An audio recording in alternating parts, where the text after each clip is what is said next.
السلام علیکم ورحمۃ اللہ وبرکاتہ.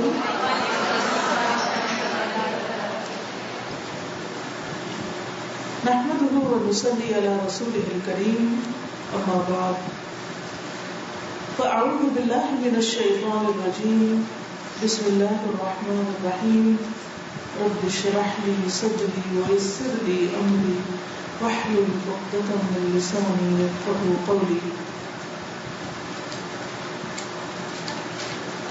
میری آج کی گفتگو کا عنوان ہے ایمان کی کمزوری کے اسباب اور اس کا علاج. الحمدللہ ہم سب ان خوش نصیبوں میں سے ہیں کہ جنہیں اللہ تعالیٰ نے مسلمان گھرانوں میں پیدا کیا اور ہمارے ماں باپ نے بچپن سے ہی ہمیں سب سے پہلے اللہ کا نام اور اللہ کی وحدانیت کا کلمہ لا الہ الا اللہ سکھایا. پھر بڑے ہو کر ہم نے شعوری طور پر یہ کلمہ پڑھا. ہم سب اللہ پر ایمان رکھتے ہیں، لیکن بہت دفعہ ایسا ہوتا ہے کہ ایمان رکھنے کے باوجود، دل سے ماننے کے باوجود، زبان سے اقرار کرنے کے باوجود ہمارا عمل اس کے مطابق نہیں ہوتا، اور عمل میں بھی فلکچویشن ہوتی رہتی ہے. کبھی عمل بہت اچھا ہو جاتا ہے اور کبھی عمل بالکل زیرو پہ آ جاتا ہے اور فکر بھی ہونے لگتی ہے.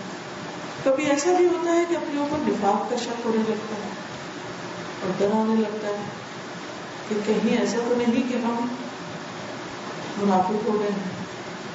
ہم سب ان کیفیات سے بار بار گزرتے ہیں اور ان کا اظہار بھی کرتے رہتے ہیں.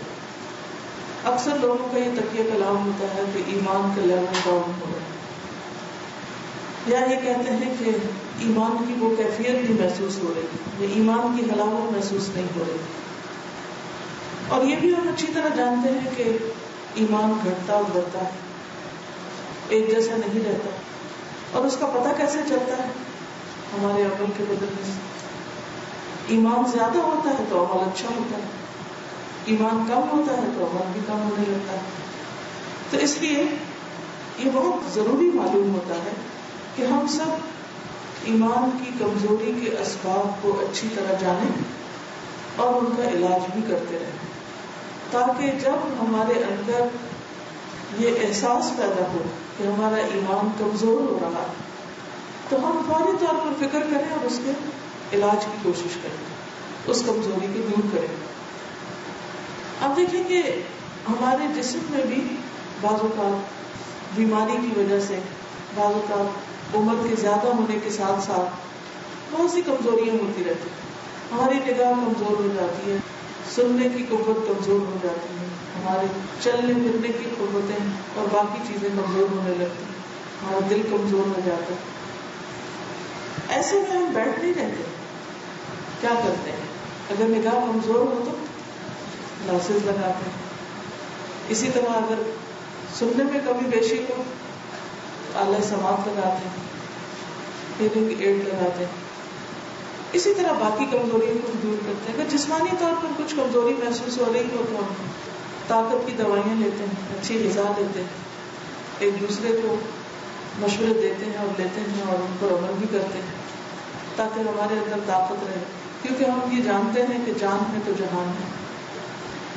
لیکن ایمان کی کمزوری کے بارے میں بہت کم لوگوں کو فکر ہوتا ہے اور بہت کم لوگ اس کا علاج جانتے ہیں، یا پھر یہ کہ علاج جانتے بھی ہیں تو کرتے نہیں. تو ایسے میں آئیے آج ہم سب مل کر اس ایمان کی کمزوری کے اسباب کو بھی جانیں، ان کے علاج کو بھی جانیں اور علاج کریں بھی. سب سے پہلی بات تو یہ کہ ایمان ہے کیا. ایمان کی بہترین ڈیفینیشن ہمیں حدیث جبریل میں ملتی ہے. جب جبریل علیہ السلام حضور صلی اللہ علیہ وسلم کے پاس آئے اور انہوں نے ایک طالب علم کی طرح آپ سے کچھ سوالات کیے. ان میں سے ایک سوال تھا کہ مل ایمان، ایمان کیا ہے؟ قال، تو نبی صلی اللہ علیہ وسلم نے فرمایا الایمان ان تؤمن باللہ والیوم الآخر والملائکۃ والکتاب والنبیین وتؤمن بالموت وبالحیاة بعد الموت وتؤمن بالجنة والنار والحساب والمیزان وتؤمن بالقدر كله خیره وشره. یہ مسند احمد کی روایت ہے. صحیح مسلم بخاری وغیرہ میں بھی اس حدیث کا ذکر آتا ہے اور اس میں کچھ الفاظ تھوڑے سے مختصر ہیں. اس ڈیفینیشن کو جو تفصیلاً ہے اس وقت آپ کے سامنے بیان کیا گیا ہے کہ نبی صلی اللہ علیہ وسلم نے فرمایا اللہ پر، یوم آخرت پر، ملائکہ پر، کتابوں پر، نبیوں پر، موت پر اور موت کے بعد کی زندگی پر، جنت اور جہنم، حساب اور میزان اور ہر اچھی بری تقدیر اللہ کی طرف سے ہونے کا یقین ہو. یعنی ایمان اس چیز کا نام ہے کہ ان سب چیزوں پر ہمارا پورا پورا یقین ہو. الحمدللہ ہم ان میں سے ہر ایک چیز کو مانتے ہیں، لیکن ضروری نہیں کہ یہ تمام چیزیں ہر وقت ہمارے دل میں حاضر رہیں. ہمارے کانشیس میں بعض اوقات ہوتی ہیں اور بعض اوقات ہم کانشیس میں چلی جاتی ہیں اور ہم شعوری طور پر پھر بار بار اس کا اعادہ کرتے ہیں، تکرار کرتے ہیں، ذہن میں لاتے ہیں، سوچتے ہیں، احساس کرتے ہیں، اور ایسا کرتے رہنا چاہیے. تو بات یہ ہے کہ ایمان دل میں ایک بیج کی طرح ہوتا ہے کہ جب وہ اندر آتا ہے اور اس کو اچھا دل میسر آتا ہے اور اس کا ماحول بھی اچھا ہوتا ہے، اندرونی اور بیرونی اسباب موافق ہوتے ہیں، تو اس کا پودا بھی عمدہ ہوتا ہے، جڑیں خوب مضبوط ہوتی ہیں اور اس کو پھل پھول بھی لگتے ہیں. لیکن اگر ہمارا دل درست نہ ہو، اس کے اندر کچھ کمی بیشی، تو ایمان میں بھی کمزوری آ جاتی ہے. نبی صلی اللہ علیہ وسلم نے فرمایا یقیناً ایمان تمہارے پیٹوں میں اس طرح پرانا ہو جاتا ہے جس طرح کپڑا پرانا ہو جاتا ہے. یعنی کپڑا پہننے سے، اور بعض اوقات آپ دیکھیے کہ اگر نہ بھی پہنے صرف کہیں رکھا ہوا ہی ہو تو بھی پرانا ہو جاتا ہے. سو تم اللہ تعالیٰ سے سوال کیا کرو کہ وہ تمہارے دلوں میں ایمان کی تجدید کرتا ہے. ان الایمان لا يخلق في جوف احدكم كما يخلق الثوب فاسألوا الله ان يجدد الايمان في قلوبكم. یہ سلسلۃ الاحادیث الصحیحہ میں حدیث آئی ہے. تو پہلی چیز جو ہمیں کرنی ہے وہ کیا ہے؟ اللہ سبحانہ و تعالیٰ سے ایمان کی تجدید یعنی ایمان کو نیا کرنے، تازہ کرنے کی دعا کہ اللہ تو اسے ہمارے دلوں میں تازہ کر دے، اس کو نیا کر دے. کیونکہ ہر نئی چیز، ہر جدید چیز، اس کے اندر ایک ایکسائٹمنٹ ہوتی ہے، وہ محسوس ہوتی ہے، اس کو ہم اگنور نہیں کر سکتے. پھر ایک اور بات یہ ہے کہ چونکہ ایمان دل میں ہوتا ہے تو خود دل کی حالت بدلتی رہتی ہے. عربی زبان میں دل کو کیا کہتے ہیں؟ قلب. قلب میں قلب، اور قلب کہتے ہیں الٹ پلٹ ہونے کو. قلب یقلب تقلیب. رسول اللہ صلی اللہ علیہ وسلم نے فرمایا کہ انما سمی القلب من تقلبه، کہ قلب کو قلب اس لیے کہتے ہیں کہ وہ پلٹتا رہتا ہے، ایک حال پہ نہیں رہتا، یعنی مسلسل حرکت میں رہتا ہے. اور یہ بات آپ سب جانتے ہیں، معروف ہے کہ جب ہم سو رہے ہوتے ہیں تو ہماری آنکھیں نہیں دیکھتی، ہمارے کان نہیں سنتے، ہمارے جسم کے باقی اعضاء بھی ٹھہر جاتے ہیں، آرام کرتے ہیں. لیکن قلب جس روز سے کام کر رہا ہے آج تک وہ کبھی سویا نہیں، وہ مسلسل دھڑکتا رہتا ہے. اگر وہ چند لمحے کے لیے بھی اپنا کام کرنا بند ہو جائے تو ہماری زندگی ختم ہو جائے. تو دل مسلسل حرکت میں رہتا ہے، مسلسل پورے جسم کو خون پمپ کرتا رہتا ہے، یعنی اس میں مسلسل تبدیلی ہوتی رہتی ہے. اسی طرح دل کے اندر جو خیالات ہوتے ہیں ان میں بھی تبدیلی آتی رہتی ہے. جس طرح دل کے اندر پایا جانے والا خون ہماری غذا اور ماحول سے مراد جس طرح کی ہم آکسیجن وغیرہ لیتے ہیں، جس طرح کے ماحول میں رہتے ہیں، اس سے اس پر اثر پڑتا ہے. اور اگر خون گندا ہوتا ہے وہ بھی جسم کے اندر اسی طرح کے اثرات رکھتا ہے. اسی طرح دل کی حالت اگر اچھی نہ ہو تو لازماً اس کا اثر ایمان پر بھی پڑتا ہے، اور ایمان کمزور ہو تو دل پر اس کا اثر پڑتا ہے. تو اس لیے نبی صلی اللہ علیہ وسلم نے فرمایا کہ دل کی مثال تو اس پر کسی ہے جو کسی درخت کی جڑ میں پڑا ہوا ہے اور ہوا اسے الٹ پلٹ کرتی رہتی ہے. ہوا اس پر کو الٹ پلٹ کرتی رہتی ہے. یا پتے کو آپ دیکھ لیجئے کہ جیسے درخت سے پتا گر جاتا ہے, ہوا چلے تو کیا ہوتا ہے, ایک جھونکا آتا ہے تو پتے کو ایک طرف الٹ دیتا ہے, دوسری طرف جھونکا آتا ہے تو پتا واپس کسی اور جگہ پہ چلا جاتا ہے. اسی طرح پر بھی الٹ پلٹ ہوتے رہتے ہیں. تو یہ بات یقینی ہے کہ ہمارا دل ایک حال میں نہیں رہتا, مسلسل الٹ پلٹ ہوتا رہتا ہے. کبھی ہم خوش ہوتے ہیں, کبھی ہم غمگین ہوتے ہیں, کبھی ہم خوف زدہ ہوتے ہیں, کبھی ہمارے دل میں اللہ کی محبت ٹھاٹھے مار رہی ہوتی ہے اور ہماری آنکھیں بھی بہہ رہی ہوتی ہیں, اور کبھی بڑی سے بڑی بات سن کر ہم بالکل بے حس بیٹھے رہتے ہیں اور ہم پر کچھ بھی اثر نہیں ہوتا. اس کیفیت کو سب جانتے ہیں, سب پر یہ گزرتی ہے, سب محسوس کرتے ہیں. لیکن سوال یہ پیدا ہوتا ہے کہ ایسا ہوتا کیوں ہے, اس کے اسباب کیا ہیں؟ تو اسباب یا ریزنز دو طرح کے ہیں, کچھ اندرونی ہیں اور کچھ بیرونی ہیں. کچھ وجوہات ہمارے اپنے اندر ہیں اور کچھ باہر سے ہمارے اوپر اثر انداز ہوتی ہیں. اندر کے اسباب کیا ہیں؟ قرآن مجید میں ایک آیت آتی ہے, أَلَمْ يَأْنِ لِلَّذِينَ آمَنُوا أَن تَخْشَعَ قُلُوبُهُمْ لِذِكْرِ اللَّهِ وَمَا نَزَلَ مِنَ الْحَقِّ وَلَا يَكُونُوا كَالَّذِينَ أُوتُوا الْكِتَابَ مِن قَبْلُ فَطَالَ عَلَيْهِمُ الْأَمَدُ فَقَسَتْ قُلُوبُهُمْ وَكَثِيرٌ مِّنْهُمْ فَاسِقُونَ. سورۃ الحدید آیت نمبر 16. جو لوگ ایمان لائے ہیں, کیا ان کے لیے ایسا وقت نہیں آیا کہ اللہ کے ذکر سے اور جو حق نازل ہوا ہے اس سے ان کے دل جھک جائیں اور ان لوگوں کی طرح نہ ہو جائیں جنہیں اس سے پہلے کتاب دی گئی تھی, پھر ان پر ایک طویل مدت گزر گئی تو ان کے دل سخت ہو گئے اور ان میں سے اکثر فاسق ہیں. اب یہاں پر آپ دیکھیے کہ ایک طرف یہ بات کی گئی ہے کہ جب اللہ کا ذکر ہوتا ہے اور جو اللہ نے حق میں سے اتارا ہے وہ انسان پڑھتا ہے یا سنتا ہے تو دل کی حالت بدلتی ہے, دل کے اندر ایک خشوع آتا ہے, دل کے اندر ایک لرزہ آتا ہے, دل کی کیفیت اور حالت بدلتی ہے. لیکن کچھ لوگوں کی نہیں بدلتی. کیوں؟ اس لیے کہ علم کے آنے کے بعد بھی ایک ایسی کیفیت آتی ہے, خاص طور پر جب بہت دن تک علم سے کوئی تعلق اور واسطہ نہ رہے.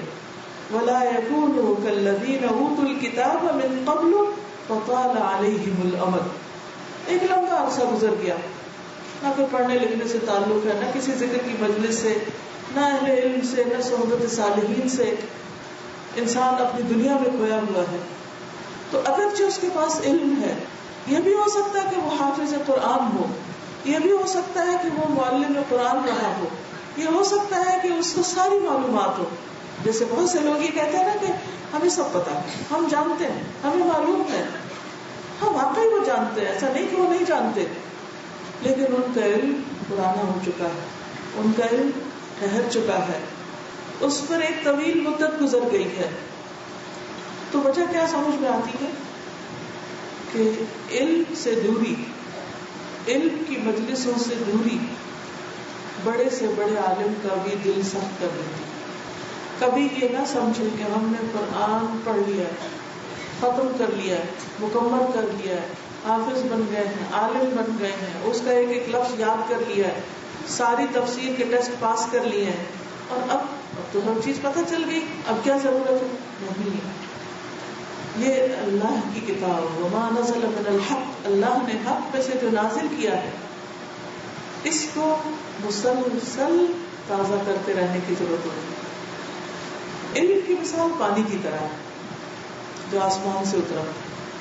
آپ نے دیکھا ہوگا کہ جب بارش برس رہی ہوتی ہے تو اس وقت وہ بارش کتنی حسین لگتی ہے, اور جب تازی تازی مٹی پہ پڑتی ہے تو اس مٹی کی خوشبو آپ نے دیکھی ہوگی کتنی اچھی ہوتی. بہت دن کے بعد جب بارش ہوتی ہے تو مٹی سے بہت ہی سونی سی خوشبو آتی ہے جو کسی اور چیز سے نہیں آتی, اور آپ اس سے بہت ہی لطف اٹھاتے ہیں.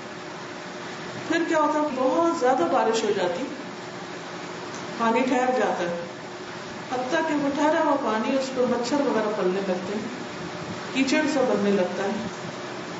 اب کیا ہوتا ہے اسی پانی میں, ہے وہ بھی بارش کا پانی, لیکن جب آپ اس کے پاس سے گزرتے ہیں تو آپ کیسا محسوس کرتے ہیں کیا اس کے اندر سے مٹی کی ویسی خوشبو آتی ہے جیسے تازی بارش کی آتی؟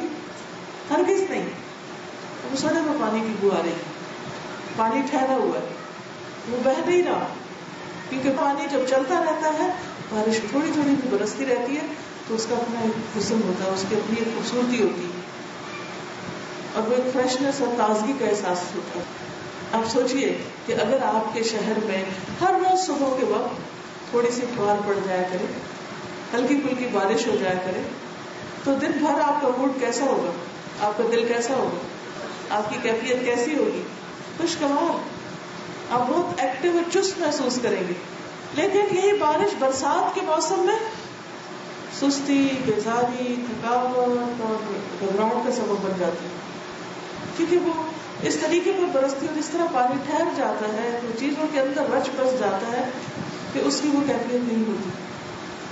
تو بہر ہی اگر آپ قرآن مجید کے ساتھ, اللہ کے ذکر کے ساتھ اس طرح کا تعلق رکھتے ہیں کہ ہر روز صبح کے وقت گویا آپ کے اوپر ایک بارش کی پھوار پڑی, اور آپ کا دل رات بھر سونے کے بعد جب صبح جاگا اور قرآن کی غذا اس کو ملی, اور آپ نے پڑھا, پڑھایا, ذکر کیا, جو یاد کر چکے اس کو دہرایا, تو آپ یقین مانیے کہ یہ ہو نہیں سکتا کہ پھر آپ کا دل بے چین رہے, یا آپ کے اندر بے حسی آئے, یا آپ کے اندر ایسی کیفیت پیدا ہو کہ آپ اچھے کاموں کی بجائے برے کاموں کی طرف لگتے ہیں. ان قرآن الفجر کان مشہودا, وہ ایسی ڈوز ملتی ہے انسان کو کہ جس سے انسان باقی دن کے لیے اور باقی وقت کے لیے تر و تازہ رہتا ہے. ٹھیک ہے, بہت صبح میں بہت کچھ پڑھنے کا وقت نہیں ملتا, تو صبح صبح باقی کام کاج ختم کر کے کسی نہ کسی حلقے کو جوائن کریں, لوگوں کے ساتھ مل بیٹھ کر قرآن مجید کو پڑھیں. یہ ہو نہیں سکتا کہ جب آپ اکٹھے بیٹھ کر اللہ کا ذکر کریں گے تو پھر آپ کے دل کی حالت نہ بدلے. کیسا بھی غم ہو, کیسا بھی خوف ہو, کیسے بھی دکھ اور تکلیف ہو, کیسی بھی پریشانی ہو, لیکن اگر دن کا ایک حصہ آپ قرآن مجید کے پڑھنے اور پڑھانے میں گزارتے ہیں, اس سے یقیناً آپ کے دل کے اوپر اثر پڑتا ہے, یقیناً آپ کا دل بدلتا ہے. اس میں آپ دیکھیے کہ مختلف طرح کے لوگ ہوتے ہیں. ایک وہ ہوتے ہیں کہ جن کو پتہ چلتا جاتا ہے کہیں ذکر کی مجلس ہے تو وہ دوڑتے ہوئے پہنچتے ہیں اور وقت سے پہلے پہنچتے ہیں اور آگے بیٹھنے کی کوشش کرتے ہیں اور پوری توجہ کے ساتھ سنتے ہیں, اور انہیں ادھر ادھر کی کوئی فکر نہیں ہوتی کہ کوئی کیا کر رہا ہے. انہیں بس اس سے غرض ہوتی ہے کہ جو چیز لینے آئے ہیں وہ مل جائے اور پوری پوری مل جائے. اور ایک وہ ہوتے ہیں جو آتے تو ہیں مگر دیر سے آتے ہیں, پیچھے ہی بیٹھ جاتے ہیں اور تھوڑا سا سنتے ہیں اور تھوڑا ادھر ادھر دیکھتے ہیں اور تھوڑا کبھی دھیان اندر آتا ہے کبھی باہر جاتا ہے, ان کو بھی کچھ نہ کچھ مل جاتا ہے. اور کچھ ایسے ہوتے ہیں کہ جو جھانک کر چلے جاتے ہیں, یا اگر ان کو پتا چلے تو وہ کہتے ہیں یہ کیا بتائیں گے, یہ باتیں تو ہم نے پہلے بھی سن رکھی ہیں, ہمیں سب کچھ پتا ہے, ہم جانتے ہیں, اور کیا چاہیے. جو پہلے پتا وہ تھوڑا, اور جتنا زیادہ سیکھیں گے اتنا زیادہ امتحان ہوگا, تو بہتر ہے نہ ہی سیکھیں. شیطان کیسے کیسے دھوکے دیتا ہے, لازم ہو یا تو آتا ہی نہیں یا پھر آ کے بیزاری کے ساتھ ادھر ادھر گھوم کے واپس چلے جاتے ہیں. ان تینوں کا حال کیا ہے ایک حدیث سے بھی پتہ چلتا ہے. صحیح بخاری کی حدیث ہے 66, ابو واقد اللیثی سے مروی ہے کہ ایک مرتبہ رسول اللہ صلی اللہ علیہ وسلم مسجد میں بیٹھے ہوئے تھے اور لوگ آپ کے ارد گرد بیٹھے تھے. 3 آدمی وہاں آئے, ان میں سے 2 رسول اللہ صلی اللہ علیہ وسلم کے سامنے پہنچ گئے اور ایک واپس چلا گیا. راوی کہتے ہیں پھر وہ دونوں رسول اللہ صلی اللہ علیہ وسلم کے سامنے کھڑے ہو گئے. اس کے بعد ان میں سے ایک بھی جب مجلس میں کچھ گنجائش دیکھی تو وہاں بیٹھ گیا, آگے کو آ گیا, اور دوسرا اہل مجلس کے پیچھے بیٹھ گیا, تیسرا واپس لوٹ گیا. تو جب رسول اللہ صلی اللہ علیہ وسلم اپنی گفتگو سے فارغ ہوئے تو صحابہ سے فرمایا کیا میں تمہیں ان 3 آدمیوں کے بارے میں نہ بتاؤں؟ تو سنو, ان میں سے ایک شخص اللہ کی طرف بڑھا, اللہ نے اسے جگہ دی, اس نے اللہ کی پناہ لی, اللہ نے بھی اس کو پناہ دی, یعنی جو آگے آ گیا, جس نے دلچسپی کا مظاہرہ کیا. دوسرے کو شرم آئی, پیچھے بیٹھ گیا, اب کیا تکلیف دوں کسی کے اوپر, یہ ٹھیک ہے. آپ نے دیکھو کہ بہت سے لوگ رستے میں بیٹھ جاتے ہیں, دروازہ پہ بیٹھ جاتے ہیں, کہیں ایک کنارے پہ بیٹھ جاتے ہیں. ان کو لوگوں سے شرم آتی ہے اور باتوں کا اس بات سے کہ کہیں ایسا نہ ہو کہ ہم پورے کے پورے دین میں آ جائیں. کئی لوگ یہ عہد دے کے بھی آتے ہیں کہ جائیں گے صحیح, دیکھیں گے, سنیں گے, پر بدلیں گے نہیں. ایکسٹریمسٹ تھوڑی بننا ہے. انہوں نے ایکسٹریمسٹ بننے کا بھی اپنا ایک معیار قائم کیا ہوا ہے. اللہ کے دین میں پورے کے پورے آنا ان کے نزدیک ایکسٹریمزم ہے. پورے کے پورے دنیا میں ڈوبنا کوئی ایکسٹریمزم نہیں, اور اللہ کے دین میں آنا ایکسٹریمزم ہے. شیطان کیسے کیسے دھوکے دیتا ہے. بہرحال آپ صلی اللہ علیہ وسلم نے فرمایا وہ شرما گیا تو اللہ بھی اس سے شرما گیا. یعنی جیسا اس کا معاملہ تھا اللہ تعالیٰ نے بھی اس کے ساتھ ویسا ہی معاملہ کیا. اور تیسرا شخص جس نے منہ موڑا تو اللہ نے بھی اس سے منہ موڑ دیا. کیونکہ اگر ہمیں اللہ کی رحمت میں جگہ چاہیے تو ہمیں نیکیوں کے کاموں میں آگے دوڑنا ہوگا, سب سے آگے پہنچنا ہوگا. فَفِرُّوا إِلَى اللَّهِ فَاسْتَبِقُوا الْخَيْرَاتِ. دنیا میں کسی فائدے کے لیے اگر ہمیں کوئی بتائے کہ فلاں جگہ جاؤ تمہیں گولڈ کا ایک ایک سکہ ملے گا تو کوئی پیچھے رہے گا, تو کہیں گے نہیں پہلے ہم پہنچے, کہیں ایسا نہ ہو ہمارے پہنچنے تک سکے ہی ختم ہو جائے. لیکن دین کے معاملے میں نبی صلی اللہ علیہ وسلم فرمایا کہ تم میں سے کوئی شخص ہو کے وقت بطحان اور عقیق جائے, دو وادیاں ہیں. ابھی آپ نے اگر کبھی مدینہ کی سڑکوں پہ دیکھا ہوگا تو وادی عقیق کا سائن بورڈ لگا ہوتا ہے. اس دفعہ میں نے خاص طور پر دیکھا کہاں ہے وہ عقیق. تو بطحان اور عقیق جائے اور ایک تر و تازہ اونٹنی لے آئے صحت مند قسم کی, تو کون تم میں سے چاہے گا؟ لوگوں نے کہا کہ ہم تو سے ہر ایک ہی چاہے گا کہ ہم اونٹوں کی منڈی میں جائیں اور سب سے اسٹرانگ اونٹ لے آئے. تو آپ نے فرمایا کہ تم میں سے کوئی شخص مسجد میں جائے اور ایک آیت سیکھے تو وہ ایسا ہی ہے کہ جیسے وہ اتنی مضبوط اونٹنی لے کر آئے, اور اگر کوئی دو سیکھے تو دو, جو اس سے زیادہ کرے تو اس سے زیادہ. دنیا کے مال و متاع کے لیے, دنیا کے فائدوں کے لیے ہم میں سے ہر شخص دوسرے سے آگے بڑھنا چاہتا ہے, لیکن جب دین کی بات آتی ہے تو ہم کہتے ہیں بس اتنا ہی کافی ہے. کوئی کافی نہیں ہے, کیونکہ دل ایک حالت میں نہیں رہ سکتا. اس کو روز غذا چاہیے, جیسے روز پیٹ کو کھانا چاہیے نا, ایسے ہی دل کو بھی روز غذا چاہیے ہوتی ہے. اور اس کی غذا کیا ہے؟ اللہ کا ذکر ہے, اللہ کی کتاب ہے, اللہ نے حق میں سے جو اتارا ہے وہ ہے. اور پھر صرف یہ نہیں کہ ہم اکیلے بیٹھ کے پڑھ لیں, بلکہ کسی مجلس میں حاضر ہونا اور دوسروں کے ساتھ مل بیٹھ کر پڑھنا, یہ بھی ایمان کو بڑھانے کا ذریعہ بنتا ہے. لیکن عموماً اس سے کیا چیز روکتی, ایمان کی کمزوری کیوں آتی؟ اس کی وجہ کیا ہے؟ اس کی وجہ ہے سستی, غفلت, اعراض. ہمارے اندر کا جو ایمان کمزور ہوتا ہے تو اس میں سب سے پہلے ہمارا اپنا قصور ہوتا ہے. ہم غفلت برتتے ہیں, ہم پیچھے رہتے ہیں, ہم ٹال مٹول کرتے رہتے ہیں. ہم سوچتے ہیں اچھا ابھی کریں گے, اچھا آج نہیں کل چلے جائیں گے, اچھا ابھی ذرا یہ کام ختم ہو جائے تو پھر ہم کہیں داخلہ لے لیں گے, پھر ہم کوئی حلقہ جوائن کر لیں گے, ابھی یہ مصروفیت ہے.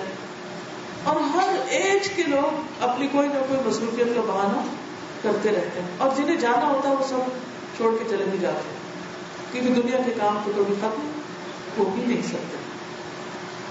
قرآن مجید میں آتا ہے منافقین کے بارے میں, وَإِذَا أُنزِلَتْ سُورَةٌ أَنْ آمِنُوا بِاللَّهِ وَجَاهِدُوا مَعَ رَسُولِهِ اسْتَأْذَنَكَ أُولُو الطَّوْلِ مِنْهُمْ وَقَالُوا ذَرْنَا نَكُنْ مَعَ الْقَاعِدِينَ رَضُوا بِأَنْ يَكُونُوا مَعَ الْخَوَالِفِ وَطُبِعَ عَلَى قُلُوبِهِمْ فَهُمْ لَا يَفْقَهُونَ.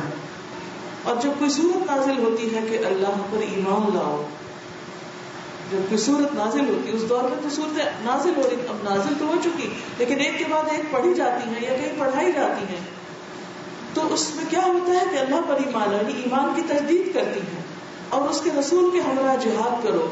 تو ان منافقوں میں سے کھاتے پیتے لوگ آپ سے اجازت طلب کرنے لگتے ہیں, وہ چھٹی مانگنے لگتے ہیں, پیچھے رہنے لگتے ہیں اور کہتے ہیں ہمیں رہنے دیجیے, ذَرْنَا نَكُنْ مَعَ الْقَاعِدِينَ, کہ ہم پیچھے بیٹھ رہنے والوں کے ساتھ رہیں. ان لوگوں نے پیچھے رہنے والوں میں شامل ہونا پسند کیا اور ان کے دلوں پر مہر لگا دی گئی, لہٰذا اب وہ کچھ نہیں سمجھتے. اس سے کیا پتہ چلتا ہے کہ جب انسان نیکی کے کام میں پیچھے رہتا ہے تو پیچھے ہی رہ جاتا ہے, دل بے حس ہوتا جاتا ہے, دلوں پر مہر لگتی جاتی ہے. پھر ایسے دلوں کے ساتھ اللہ کی بات سمجھ بھی نہیں آتی, ذکر کی مجلسوں میں دل بھی نہیں لگتا, قرآن سمجھ نہیں آتا اور اس کا کچھ شوق بھی باقی نہیں رہتا. اس لیے جب بھی پتہ چلے کسی خیر و بھلائی کی بات کا تو آگے بڑھ کر اس کو لینا چاہیے, لیکن اس لینے میں محنت ہوگی, کوشش کرنا ہوگی, گرمی سردی میں نکلنا ہوگا, محنت کرنی پڑے گی. اور جو محنت کر جائے گا وہ کامیاب ہو جائے گا. ایک اور جگہ پر آتا ہے وَمَنْ أَظْلَمُ مِمَّنْ ذُكِّرَ بِآيَاتِ رَبِّهِ فَأَعْرَضَ عَنْهَا وَنَسِيَ مَا قَدَّمَتْ يَدَاهُ إِنَّا جَعَلْنَا عَلَى قُلُوبِهِمْ أَكِنَّةً أَن يَفْقَهُوهُ وَفِي آذَانِهِمْ وَقْرًا وَإِن تَدْعُهُمْ إِلَى الْهُدَى فَلَن يَهْتَدُوا إِذًا أَبَدًا. سورۃ الکہف 57. اس شخص سے بڑھ کر ظالم کون ہوگا جسے اللہ کی آیات سے نصیحت کی جائے، جسے اللہ کی آیات سنا کر نصیحت کی جائے اور وہ ان سے منہ پھیر لے، ان میں کوئی دلچسپی نہ لے، سنی اور سنی کر دے، منہ موڑ کر چلا جائے اور اپنے وہ سب کام بھول جائے جو اس نے آگے بھیجے ہیں. یعنی اپنے گناہوں کے بارے میں بھی بے حس ہو جائے، اپنے اعمال کے بارے میں بے خبر رہے. ایسے لوگوں کے دلوں پر ہم نے پردے ڈال دیے کہ وہ قرآن کو سمجھ ہی نہیں سکتے، پھر انہیں سمجھ نہیں آتا اور ان کے کانوں میں گرانی ہے، اور اگر آپ انہیں سیدھے رستے کی طرف بلائیں تو وہ کبھی بھی اس راہ پر نہیں آئیں گے. تو یہ کس وجہ سے ان کا یہ حال ہوا؟ ان کے دلوں پر یہ مہر کیوں لگ گئی؟ ان کے دلوں پہ یہ پردہ کیوں پڑ گیا؟ کیونکہ جب انہیں اللہ کی آیات سنا کر نصیحت کی گئی تو انہوں نے اس سے اعراض برتا. گویا دوسرے لفظوں میں ذکر کی مجلسوں میں، قرآن کی تعلیم کی مجلسوں میں، نیکی کی بات، خیر اور نصیحت کی مجلسوں میں حاضر ہونا پسند ہی نہ کیا، سننا ہی نہ چاہا. تو غفلت بڑھتی گئی، دوری ہوتی گئی، اور پھر ایک وقت ایسا آیا کہ انہیں اپنے آپ کا بھی ہوش نہ رہا، اپنے اعمال کی بھی خبر نہ رہی. تو یہ انسان کی بہت بڑی بدبختی اور بدقسمتی ہوتی، اور یہ سب اس لیے ہوتا ہے کہ ایمان کی کمزوری ہوتی، ایمان میں نقص واقع ہو جاتا ہے. کیونکہ ایمان دل میں ہے. دل کو اگر آپ اللہ کے ذکر اور اللہ کی کتاب کی اس بارش سے اور اس پانی سے سیراب نہیں کریں گے تو ایمان کا پاور کمزور ہوتا چلا جائے گا، کمزور ہوتا چلا جائے گا. پھر وہ حرارت اندر نہیں رہے گی، وہ اسپارک نہیں رہے گا. تو نتیجہ کیا ہوگا کہ پھر دوری ہی دوری. اچھا ایسا کیوں ہوتا ہے؟ یہ کیفیت کیوں آتی ہے کہ انسان کا قرآن پڑھنے کو دل ہی نہیں چاہتا؟ آپ نے دیکھو گے کچھ وقت ایسا ہوتا ہے کہ آپ کو قرآن مجید بند کرنے کو دل نہیں چاہتا، اور کچھ وقت ایسا ہوتا ہے کہ آپ کو اٹھانے کو دل نہیں چاہتا. کیوں؟ انسان سوچتے ہیں کہ ایسا کیوں ہے میرے ساتھ. ہم سب اس کیفیت سے گزرتے ہیں. بعض اوقات اس کی وجہ کوئی گناہ ہوتا ہے ہمارا، ہم گناہ کر چکے ہوتے ہیں اور ہم کو احساس ہی نہیں ہوتا اور اس کو توبہ ہی نہیں کرتے. اور یہ ہمیں معلوم ہے نا سب سے زیادہ گناہ کہاں سے ہوتے ہیں؟ زبان میں. بعض اوقات انسان انجانے میں بے سوچے سمجھے ایک ایسا کلمہ منہ سے نکالتا ہے کہ جس کو اس نے سوچا ہی نہیں ہوتا، اور اس بات کی وجہ سے وہ جہنم کی گہرائی میں جاتا ہے. اور آپ دیکھیں کہ ہم سارا دن اپنے بچوں کے ساتھ، جن لوگوں کے ساتھ ہمارا معاملہ ہوتا ہے، ان کے ساتھ بات کرتے کرتے بعض وقت کیسے کیسے پھسلتے ہیں. کوئی شخص ہمیں کوئی نصیحت کر رہا ہوتا ہے تو ہم مذاق میں ہی کہنے لگتے بس بس تم سنبھال کے رکھو اپنی باتیں، ہر وقت تقریر نہ کیا کرو. چلے بعض وقت بڑوں کو تو نہیں کہتے، لیکن بچوں کو ہم کیسے معاملہ کرتے ہیں ان کے ساتھ. ہاں تم کل کے بچے، اب تو مجھے سنانے آئے، مجھے سمجھانے آئے، مجھے بتانے آئے. یہ کیا کہہ رہے ہیں؟ وہ بچہ جو ہے مگر بات تو صحیح کر رہا ہے، وہ چھوٹا ہے آپ سے، بات تو صحیح کر رہا ہے. تو ہم نصیحت قبول نہیں کرتے اور ہمیں پتہ بھی نہیں ہوتا کہ ہم غلطی کر چکے ہیں. نسی ما قدمت یدا، اپنے ہی گناہ کی خبر نہیں ہوتی تو وہ کہاں کریں گے. لیکن یاد رکھیے کہ گناہوں کے اثرات ہوتے ہیں. یہ ضروری نہیں کہ جو جان بوجھ کے گناہ کرے اس کا اثر ہوتا ہے، ان گناہوں کے بھی اثرات ہوتے ہیں جو ہم انجانے میں کرتے ہیں، بھول چوک میں کرتے ہیں، ناسمجھی میں کرتے ہیں، روا روی میں کر جاتے ہیں، دوسروں کے دیکھے دیکھی کر جاتے ہیں، کسی بات کے ریئیکشن میں کر جاتے ہیں اور خود ہمیں احساس نہیں ہوتا کہ ہم نے کوئی غلط کام کیا، لہذا توبہ بھی نہیں کرتے، اس کا کوئی کفارہ بھی نہیں دیتے. لیکن یہ یاد رکھیے کہ اس کی وجہ سے کوئی نہ کوئی اور نیکی کا کام چھوٹ جاتا ہے، نیکی کے مواقع سے محروم ہو جاتے ہیں. کبھی تہجد چھوٹ جاتی، کبھی صدقہ خیرات کرنے کو دل نہیں چاہتے، کبھی صلہ رحمی نہیں کرنا چاہتے, کبھی قرآن کا پڑھنا پڑھانا چھٹ جاتا ہے. جب انسان اللہ کی نافرمانی کرتا چلا جاتا ہے اور توبہ نہیں کرتا تو اللہ تعالیٰ پھر اس بندے کو اس کے نفس کے حوالے کر دیتا ہے. پھر انسان کا نفس اس کے ساتھ کھیلتا ہے, شیطان اس کے ساتھ کھیلتا ہے, اور انسان حق سے دور ہوتا چلا جاتا ہے. اور وہ پلٹنا بھی چاہتا ہے لیکن اس کے اندر اب اتنی ہمت ہی نہیں, قوت ہی نہیں. اس لیے آج جو شروع میں آپ کو آیت سنوائی گئی اس میں آتا ہے ربنا لا تؤاخذنا ان نسینا او اخطأنا. اللہ کو ہمیں نہ پکڑنا, ہمارا مواخذہ نہ کرنا اگر ہم بھول گئے یا ہم نے جان بوجھ کے کوئی غلطی کی, تو ہماری خطاؤں کو بھول چوک کو بھی معاف کر دے. نبی صلی اللہ علیہ وسلم جن کے اگلے پچھلے اللہ سبحانہ و تعالیٰ نے تمام گناہ معاف کر دیے تھے, وہ دن میں 70 سے 100 بار استغفار کرتے تھے. عزیز بہنوں, ہم اپنے آپ سے پوچھیں کیا آج صبح سے اب تک ہم نے 10 بار بھی استغفار کیا؟ اور ایسے کتنے ہی دن ہوتے ہیں کہ جب ہم بھول جاتے ہیں, ہمیں وقت ہی نہیں ہوتا, موقع ہی نہیں ہوتا, ہم استغفار ہی نہیں کرتے. اور بعض اوقات استغفار بھی کر رہے ہوتے ہیں تو کیسے کریں, استغفر اللہ استغفر اللہ استغفر اللہ استغفر اللہ استغفر اللہ, 100 پورا کرنا, استغفر اللہ استغفر اللہ. کیا کہا, کچھ پتہ نہیں کیا کہا. ایک دفعہ دل سے نہیں احساس ہوتا کہ ہم گناہوں کی معافی مانگیں. آنکھ میں آنسو آتا ہی نہیں, بس تسبیح پڑھ کے پوری کر کے رکھ دیتے, 100 پورے ہو گئے, سنت پوری ہو گئی. کہ نبی صلی اللہ علیہ وسلم 70 سے 100 بار کرتے تھے, ہم نے بھی کر لیا. یہ کافی نہیں ہوتا, گناہوں پر ندامت ضروری ہے. بعضوں کا ہم کہتے ہیں ہم نے کیا گناہ کیا, پتہ نہیں کون سا گناہ, پتہ نہیں کون سا, ہمیں پتہ ہونا چاہیے. چلے اگر ہم اتنے بے شعور ہیں کہ ہمیں اپنے گناہ کا ہی نہیں پتا, پھر بھی توبہ کرنی چاہیے. مثلا جب ہم اپنے اوقات میں اوقات کو ضائع کرتے ہیں, وقت کو ضائع کرتے ہیں, کوئی مفید کام نہیں کرتے, اللہ کا ذکر نہیں کرتے, کیا یہ گناہ نہیں کہ اللہ کی ایک نعمت کو ضائع کر دیا؟ نعمتوں کا ضیاع بھی تو ایک ناشکری ہے نا, تو ناشکری کیا گناہ نہیں؟ تو ہم کتنے ہی دن میں لمحات ایسے آتے ہیں, ایسے بیکار بیٹھ کے سوچے جاتے ہیں, لیٹ کے سوچ رہے ہوتے ہیں, کچھ پتہ نہیں کیا سوچ رہے ہیں, کچھ پتہ نہیں کیا کر رہے ہیں.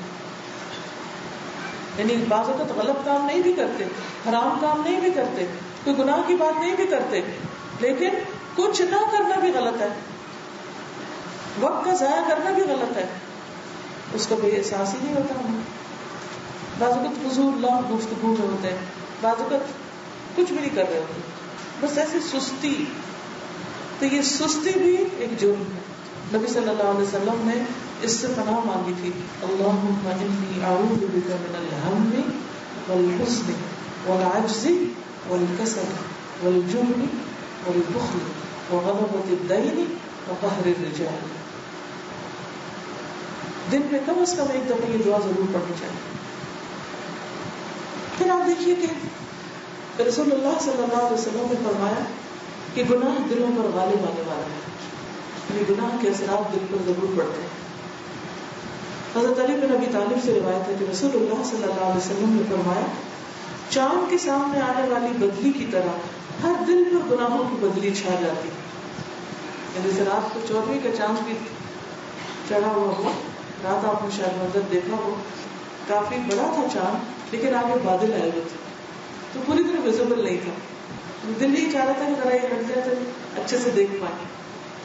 تو بہرحال آپ نے فرمایا کہ جیسے چاند چمک رہا ہوتا ہے اور اچانک اس کے سامنے بدلی آ جاتی ہے اور وہ تاریک ہو جاتا ہے, کچھ نظر نہیں آتا. جب بدلی سامنے سے ہٹ جاتی ہے تو وہ روشن ہو جاتا ہے. یہی معاملہ دل کا ہے. جب ہم گناہ کرتے ہیں تو کیا ہوتا ہے, وہ چمکتے دل کے سامنے ایک بادل سا آ جاتا ہے, ایک غبار سا آ جاتا ہے. اور جب ہم توبہ استغفار کرتے ہیں, آنسو بہاتے ہیں, اللہ کے آگے روتے ہیں, برائی کو بھلائی سے دور کرتے ہیں, غلطی ہو گئی, کوتاہی ہو گئی, کچھ بھی ضائع ہو گیا, اس کے بعد ہم دوبارہ کچھ اچھا کرنے لگتے ہیں, تو پھر کیا ہوتا ہے, دل صاف ہونے لگتا ہے. یعنی جیسے بادل سے بارش نکلتی ہے تو آسمان صاف ہوتا ہے, اور اس کے بعد جو کچھ نظر آتا ہے وہ پہلے سے بھی زیادہ. تو اسی طرح جب بھی یہ محسوس ہو کہ دل بوجھل ہو رہا ہے اور دل لگ نہیں رہا, تو پھر کیا کرنا چاہیے؟ کوشش کر کے اللہ سے رو کر توبہ استغفار کر کے دعا کرنی چاہیے، تاکہ آنسو کی اس بارش سے دل کا غم، جو غمام ہوتا ہے وہ بادل کو کہتے ہیں، تو غم بھی اسی سے، تو جو دل کے اندر ایک بھاری پن کی کیفیت ہوتی ہے، غم کی یا ایک دھندلے پن کی، اس کے لیے رونا ضروری ہوتا ہے، اس کے لیے استغفار ضروری ہوتا ہے. اور اگر اندر رونا نہیں آ رہا تو باہر سے کوئی قرآن پڑھیے، اس بارش کا چھینٹا پڑے تو اس سے انشاءاللہ تعالیٰ وہ مطلع ابر آلود جو ہے وہ صاف ہو جائے گا انشاءاللہ. ایک اور حدیث میں آتا ہے، ابو ہریرہ سے مروی ہے کہ رسول اللہ صلی اللہ علیہ وسلم نے فرمایا، جب کسی مسلمان سے کوئی گناہ سرزد ہوتا ہے تو اس کے دل پر ایک سیاہ دھبا پڑ جاتا ہے، نشان لگ جاتا ہے. اگر وہ توبہ استغفار کر لے تو اس کا دل پھر سے صاف اور روشن ہو جاتا ہے، ورنہ جتنے گناہ بڑھتے جاتے ہیں اتنے ہی سیاہ دھبے بڑھتے جاتے ہیں، حتیٰ کہ اس کے دل پر وہ زنگ چھا جاتا ہے جس کا ذکر اللہ تعالیٰ نے قرآن مجید میں کیا، کلا بل ران علی قلوبہم ما کانوا یکسبون. کیا معنی اس کا؟ ہرگز نہیں، بلکہ ان کے دلوں پہ زنگ چڑھ گیا ان کے اپنی گناہوں کی وجہ سے. تو علاج کیا ہے؟ ہم میں سے کوئی یہ کہہ سکتا ہے کہ ہم سے گناہ نہیں ہوتے؟ ہم سب سے گناہ ہوتے. پھر حل کیا ہے؟ علاج کیا ہے؟ توبہ استغفار. پھر اسی طرح خواتین کا ایک جو بڑا اہم مسئلہ ہوتا ہے وہ ہے پیریڈز کے دن، جب آپ نماز نہیں پڑھتے، جب بچہ پیدا ہوتا ہے نفاس کی حالت، بہت دنوں تک آپ اس طریقے پر عبادت نہیں کر سکتے. اب ہوتا کیا ہے، بڑی مشکل سے ایک روٹین بنتی اور پھر بریک آ جاتی. اب جب وہ بریک آتی ہے تو اس کے بعد واپس اصل روٹین پہ آنا واقعی ایک جہاد ہے، اور جو اس جہاد میں کامیاب ہو گیا وہی کامیاب ہوا. تو ان دنوں میں بھی اللہ کا ذکر کثرت سے کرنا چاہیے. یہ ہے حال اس کا. آپ نماز نہیں پڑھ رہے، آپ اور عبادت نہیں کر رہے، لیکن ذکر سے کوئی چیز نہیں مانے. بہت سے لوگ، بہت سی بہنیں سوال کرتی رہتی، اچھا پیریڈز کے دنوں میں ہم دروشی پڑھ سکتے ہیں، اچھا ہم تسبیح کر سکتے ہیں، اچھا ہم ذکر کر سکتے ہیں، قرآن سن سکتے ہیں، سب کچھ کر سکتے ہیں، اس نماز نہیں پڑھنے کو. تو اللہ کے ذکر سے دوری دلوں کی سختی کا باعث بنتی ہے. قرآن مجید میں اللہ تعالیٰ فرماتے ہیں وَلَا تَكُونُوا كَالَّذِينَ نَسُوا اللَّهَ فَأَنسَاهُمْ أَنفُسَهُمْ أُولَٰئِكَ هُمُ الْفَاسِقُونَ. اور ان لوگوں کی طرح نہ ہو جاؤ جو اللہ کو بھول گئے تو اللہ نے انہیں ایسا بھلایا کہ وہ اپنے آپ کو بھی بھول گئے. یہی لوگ فاسق ہیں. نبی صلی اللہ علیہ وسلم نے فرمایا مَثَلُ الَّذِي يَذْكُرُ رَبَّهُ وَالَّذِي لَا يَذْكُرُ رَبَّهُ مِثْلَ الْحَيِّ وَالْمَيِّتِ. نبی صلی اللہ علیہ وسلم نے فرمایا اس شخص کی مثال جو اپنے رب کو یاد کرتا ہے اور جو اپنے رب کو یاد نہیں کرتا زندہ اور مردہ جیسے. اب رب کو یاد کرنا ہم عہد بھی کرتے ہیں اور کرتے بھی رہتے ہیں، کبھی کوئی تسبیح پڑھتے ہیں، کبھی کچھ کرتے ہیں، لیکن رینڈملی ہوتا ہے، کبھی کچھ پڑھ لے کبھی کچھ یاد رہتا ہے، کبھی کچھ نہیں رہتا.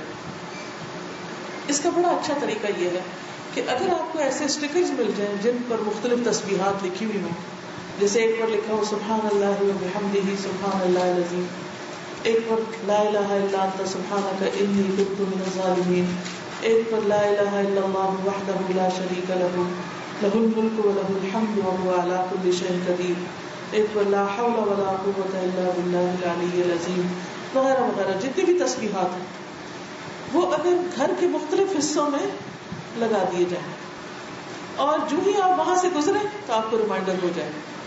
کیونکہ اس کا مجھے بہت زیادہ فائدہ ہوا. خاص طور پر آپ نے دیکھا ہوگا کہ مکہ میں جب آپ جاتے ہیں یا سفر کرتے ہیں تو راستے میں وہ ریمائنڈر آتے جاتے ہیں، اذکر اللہ اور اللہ کی تسبیح کرو، کبھی کوئی ریمائنڈر کبھی کوئی ریمائنڈر. اور آپ نے دیکھا ہوگا کبھی ایسا نہیں ہوا کہ ہم پہلے سے کچھ کر رہے ہوں، وہ جب سامنے آتا ہے تو ہمیں تو پھر شروع کر دیتے ہیں، اچھا پھر کوئی بات چھوڑی، پھر بھول گئے، پھر اگلا ریمائنڈر ہے پھر شروع کر دیتے ہیں، پھر بھول گئے پھر شروع ہو جاتے ہیں. چلے ٹھیک ہے الحمدللہ کہ جنہوں نے آپ کے لیے انتظام کیا سڑکوں پر، لیکن ہم ہر وقت سڑک پر تو نہیں ہوتے، ہم اپنے گھروں میں ہوتے ہیں. تو گھروں کے اندر ریمائنڈر لگائیے. ابھی عمرے پر جب تھی تو جہاں پر ہم ٹھہرے ہوئے تھے حرم سے نکل کر جب ہم جاتے تھے تو ہوٹل کی انٹرنس میں ہر پلر پر ایک سٹیکر لگا ہوا تھا. تو وہ اتنا اچھا لگتا تھا کہ میں ہر ایک پلر سے دوسرے تک وہ تسبیح کرتی، جب اگلا پلر آتا نیا ذکر آ جاتا پھر وہ شروع کر دیتی، پھر اگلا آتا، پھر تو وہ ہر دفعہ میرے دل کی خوشی میں اضافہ ہو جاتا. ورنہ کیا ہوتا ہے کہ جب آپ مسجد سے آؤ تو تھکے ہوئے ہوتے ہیں اور آپ مشکل سے قدم اٹھا رہے ہوتے ہیں کہ اچھا آپ پہنچے منزل تک اور آرام کریں، لیکن جب اللہ کا ذکر سامنے ہوتا ہے اور آپ ذکر شروع کر دیتے ہیں تو خود بخود مسکرانے لگتے ہیں اور آپ کی تھکاوٹ دور ہو جاتی ہے اور آپ فریش ہو جاتے ہیں. تو اللہ کا ذکر جو ہے وہ دلوں کو زندگی بخشتا ہے. نبی صلی اللہ علیہ وسلم کے پاس جب حضرت فاطمہ رضی اللہ تعالیٰ عنہا آئی غلام کے لیے کہ وہ کام کر کر کے تھک جاتی ہیں، تو آپ نے ان کو کیا دیا؟ تسبیحات، جن کو ہم کیا کہتے ہیں؟ تسبیحات فاطمہ. وہ انہی کے نام سے منسوب ہوگی کیونکہ انہی کی تو حال ہمیں بھی ملی.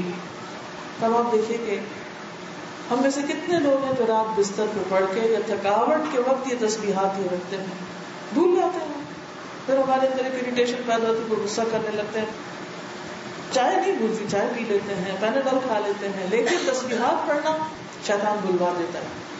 حل کیا ہے؟ علاج کیا ہے؟ ایسے بھولے ہوئے زندگی بسر کر دیں گے؟ نہیں.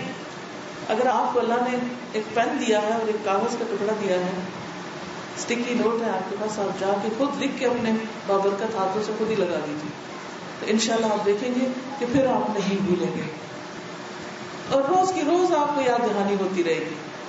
اور اس تھکاوٹ میں اور اس رش میں ایک نظر اللہ کے نام پہ پڑے گی تو آپ کا دل ایک دم ٹھہر جائے، ایک دم تازگی ہونے لگے گی.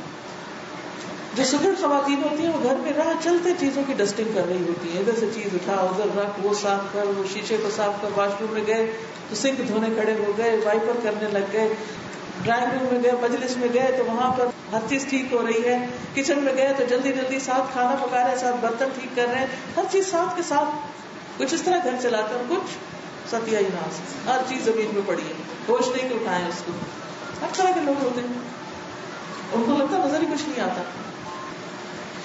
جب روح گندی ہو جاتی ہے نا تو گندا ماحول بھی اثر نہیں کرتا، انسان بے حس ہو جاتا ہے. میں کہتا پڑا نہیں، کیا فرق پڑتا ہے، اٹھ جائے گا، آ جائے گا، اور پھر اس کی بھی عادت ہو جاتی ہے. تو اسی طرح جیسے دنیا کے کاموں میں آپ تیزی کرتے ہیں اور جلدی جلدی ہر چیز کو چمکاتے ہیں، ایسے دل کو روز چمکائیے اور ساتھ کے ساتھ چمکائیے. ادھر ایک ذکر، ادھر ایک ذکر، ادھر ایک ذکر، اس طرح کچھ بھی نہیں انشاءاللہ بھولے گا. ہم نے پچھلے دنوں ایک کارڈ چھاپا تھا ذکر الہی کے نام سے، اگر آپ لوگوں کے پاس وہ ہے، ورنہ انٹرنیٹ سے بھی آپ ڈاؤن لوڈ کر کے اس کا پرنٹ نکال کے بھی آپ کہیں لگا سکتے ہیں. ایسی جگہ جہاں آپ کو زیادہ دیر بیٹھنا پڑے، انتظار کرنا پڑے، تو پھر آپ کے سارے اذکار پورے ہو جائیں گے انشاءاللہ تعالی. صرف تھوڑی سی ایفرٹ کرنے کی اور ایک طریقہ اختیار کرنے کی دیر ہے، کیونکہ ایمان کو کمزور نہیں ہونے دینا، ساتھ کے ساتھ اس کے اوپر کام کرنا ہے. پھر اسی طرح جب انسان نیکی کے کام سے پیچھے رہتا ہے تو انسان کا ایمان کمزور ہوتا ہے، دل میں غفلت آتی، سستی ہوتی. عبداللہ بن عمر اور ابو ہریرہ دونوں روایت کرتے ہیں کہ انہوں نے نبی صلی اللہ علیہ وسلم کو منبر کی سیڑھیوں پر فرماتے ہوئے سنا، یعنی آپ سیڑھی پر چڑھ رہے تھے، لوگ جمعہ کی نماز چھوڑنے سے باز آ جائیں ورنہ اللہ تعالیٰ ان کے دلوں پر مہر لگا دیں گے، پھر وہ غافلوں میں سے ہو جائیں گے. یعنی کہ مردوں کے لیے خاص طور پر اگر وہ جماعت سے پیچھے رہتے ہیں، جمعہ نہیں پڑھتے، تو یہ چیز ان کے لیے دلوں پر مہر لگانے کا سبب بن جاتی ہے، ایمان کی کمزوری ہوتی ہے اور پھر نیکی کے کاموں میں انسان پیچھے سے پیچھے رہنے لگتا ہے.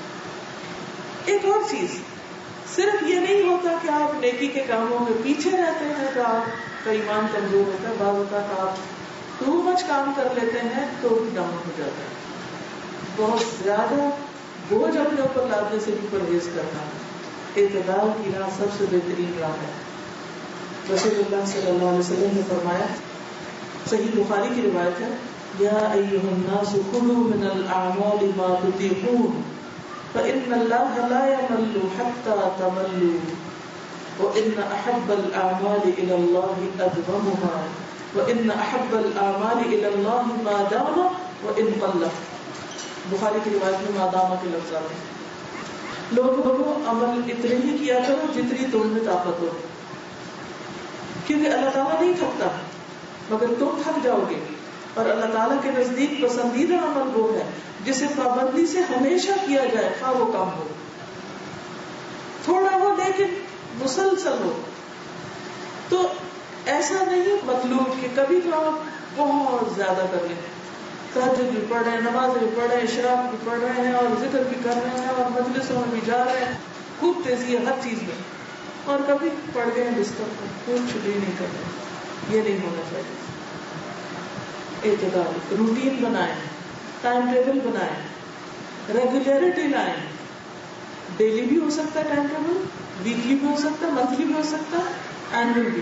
اپنا پلانر ایک بنائیں کہ ایک سال میں آپ نے کیا کرنا ہے, پھر اس کو مہینوں میں بانٹ لیں, ہر مہینے میں کتنا کرنا ہے, پھر اس کو ہفتوں میں بانٹ لیں, ہر ہفتے کتنا کرنا ہے, پھر اس کو دنوں میں, اور پھر دن کے بھی گھنٹوں میں.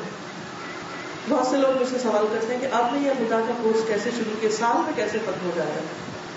اس کا آغاز بھی ایسے ہوا تھا کہ میں نے پورے سال کا ایک پلانر بنایا تھا کہ قرآن مجید میں کتنے پارے, کتنے جز ہیں, ہر جز میں تقریباً کتنے رکوع ہیں, کتنی آیتیں ہیں, اور کل کتنے دن ہیں سال کے, اور کتنے لیسن بننے چاہیے, اور کتنے دن چھٹی ہو سکتی ہے, اور کتنے دن کتنا. کرتے کرتے کرتے اب یقین کریں ایسے اللہ تعالیٰ نے جسے روشنی دے دی کہ پاسبل. اور اللہ کے فضل و کرم سے آج 18واں سال میں اللہ کی رحمت اور برکت سے کہ اسی طریقے پر بہت سی بچیاں پورے ایک سال میں وہ کورس مکمل کر لیتے ہیں, کیونکہ وہ پورا ٹائم ٹیبل بنا ہوا ہے. ایک کورس 6 جنوری کو شروع ہوتا ہے, اگر 1 جنوری کو چھٹی ہو تو 2 کو شروع ہو جاتا ہے, اور پھر اس کو 25 دسمبر کو ختم ہونا. ان 2 کے بیچ میں جتنے دن ہے اس میں پورا کام ڈیوائڈیڈ ہے, اور ہر روز آپ نے آ کے اتنا کام کرنا ہے. اگر ایک سال اپنے ساتھ کمٹمنٹ کر لیں کہ ہر روز اتنا کرنا ہے تو انشاءاللہ تعالیٰ آپ اس کام کو مکمل کر لیں. اسی طرح آپ ضروری نہیں کہ نظام میں ہی آ کے پڑھنے یا وہیں داخلہ لیں اور کوئی آپ کو پلانر بنا کے دے.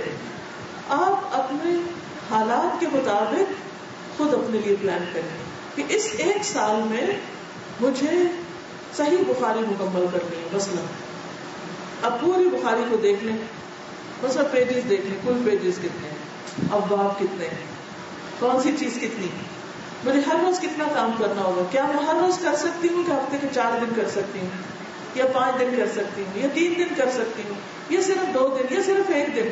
اگر آپ ہفتے میں 1 دن بھی مطلوبہ صفحات پڑھتے رہیں گے تو آپ دیکھیں گے سال کے آخر میں ایک بڑا حصہ کور ہو چکا ہوگا.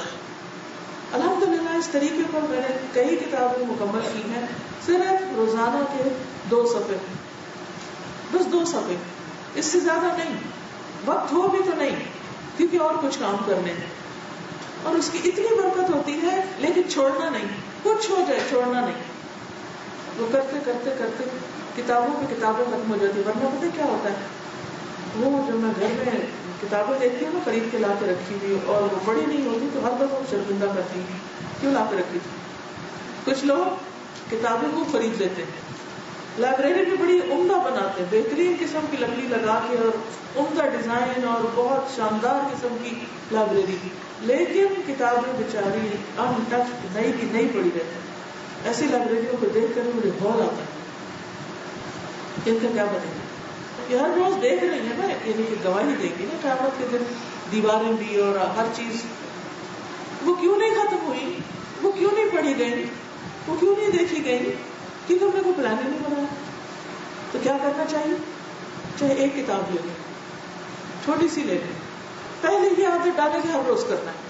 چلے ہر روز نہیں ہو سکتا کیونکہ مجھے ایک دن یہ کرنا ہوتا ہے, ایک دن یہ, ٹھیک ہے نہ کریں ہر روز. اپنے آپ سے خود پوچھیں کتنا کر سکتی ہوں, ٹرائی.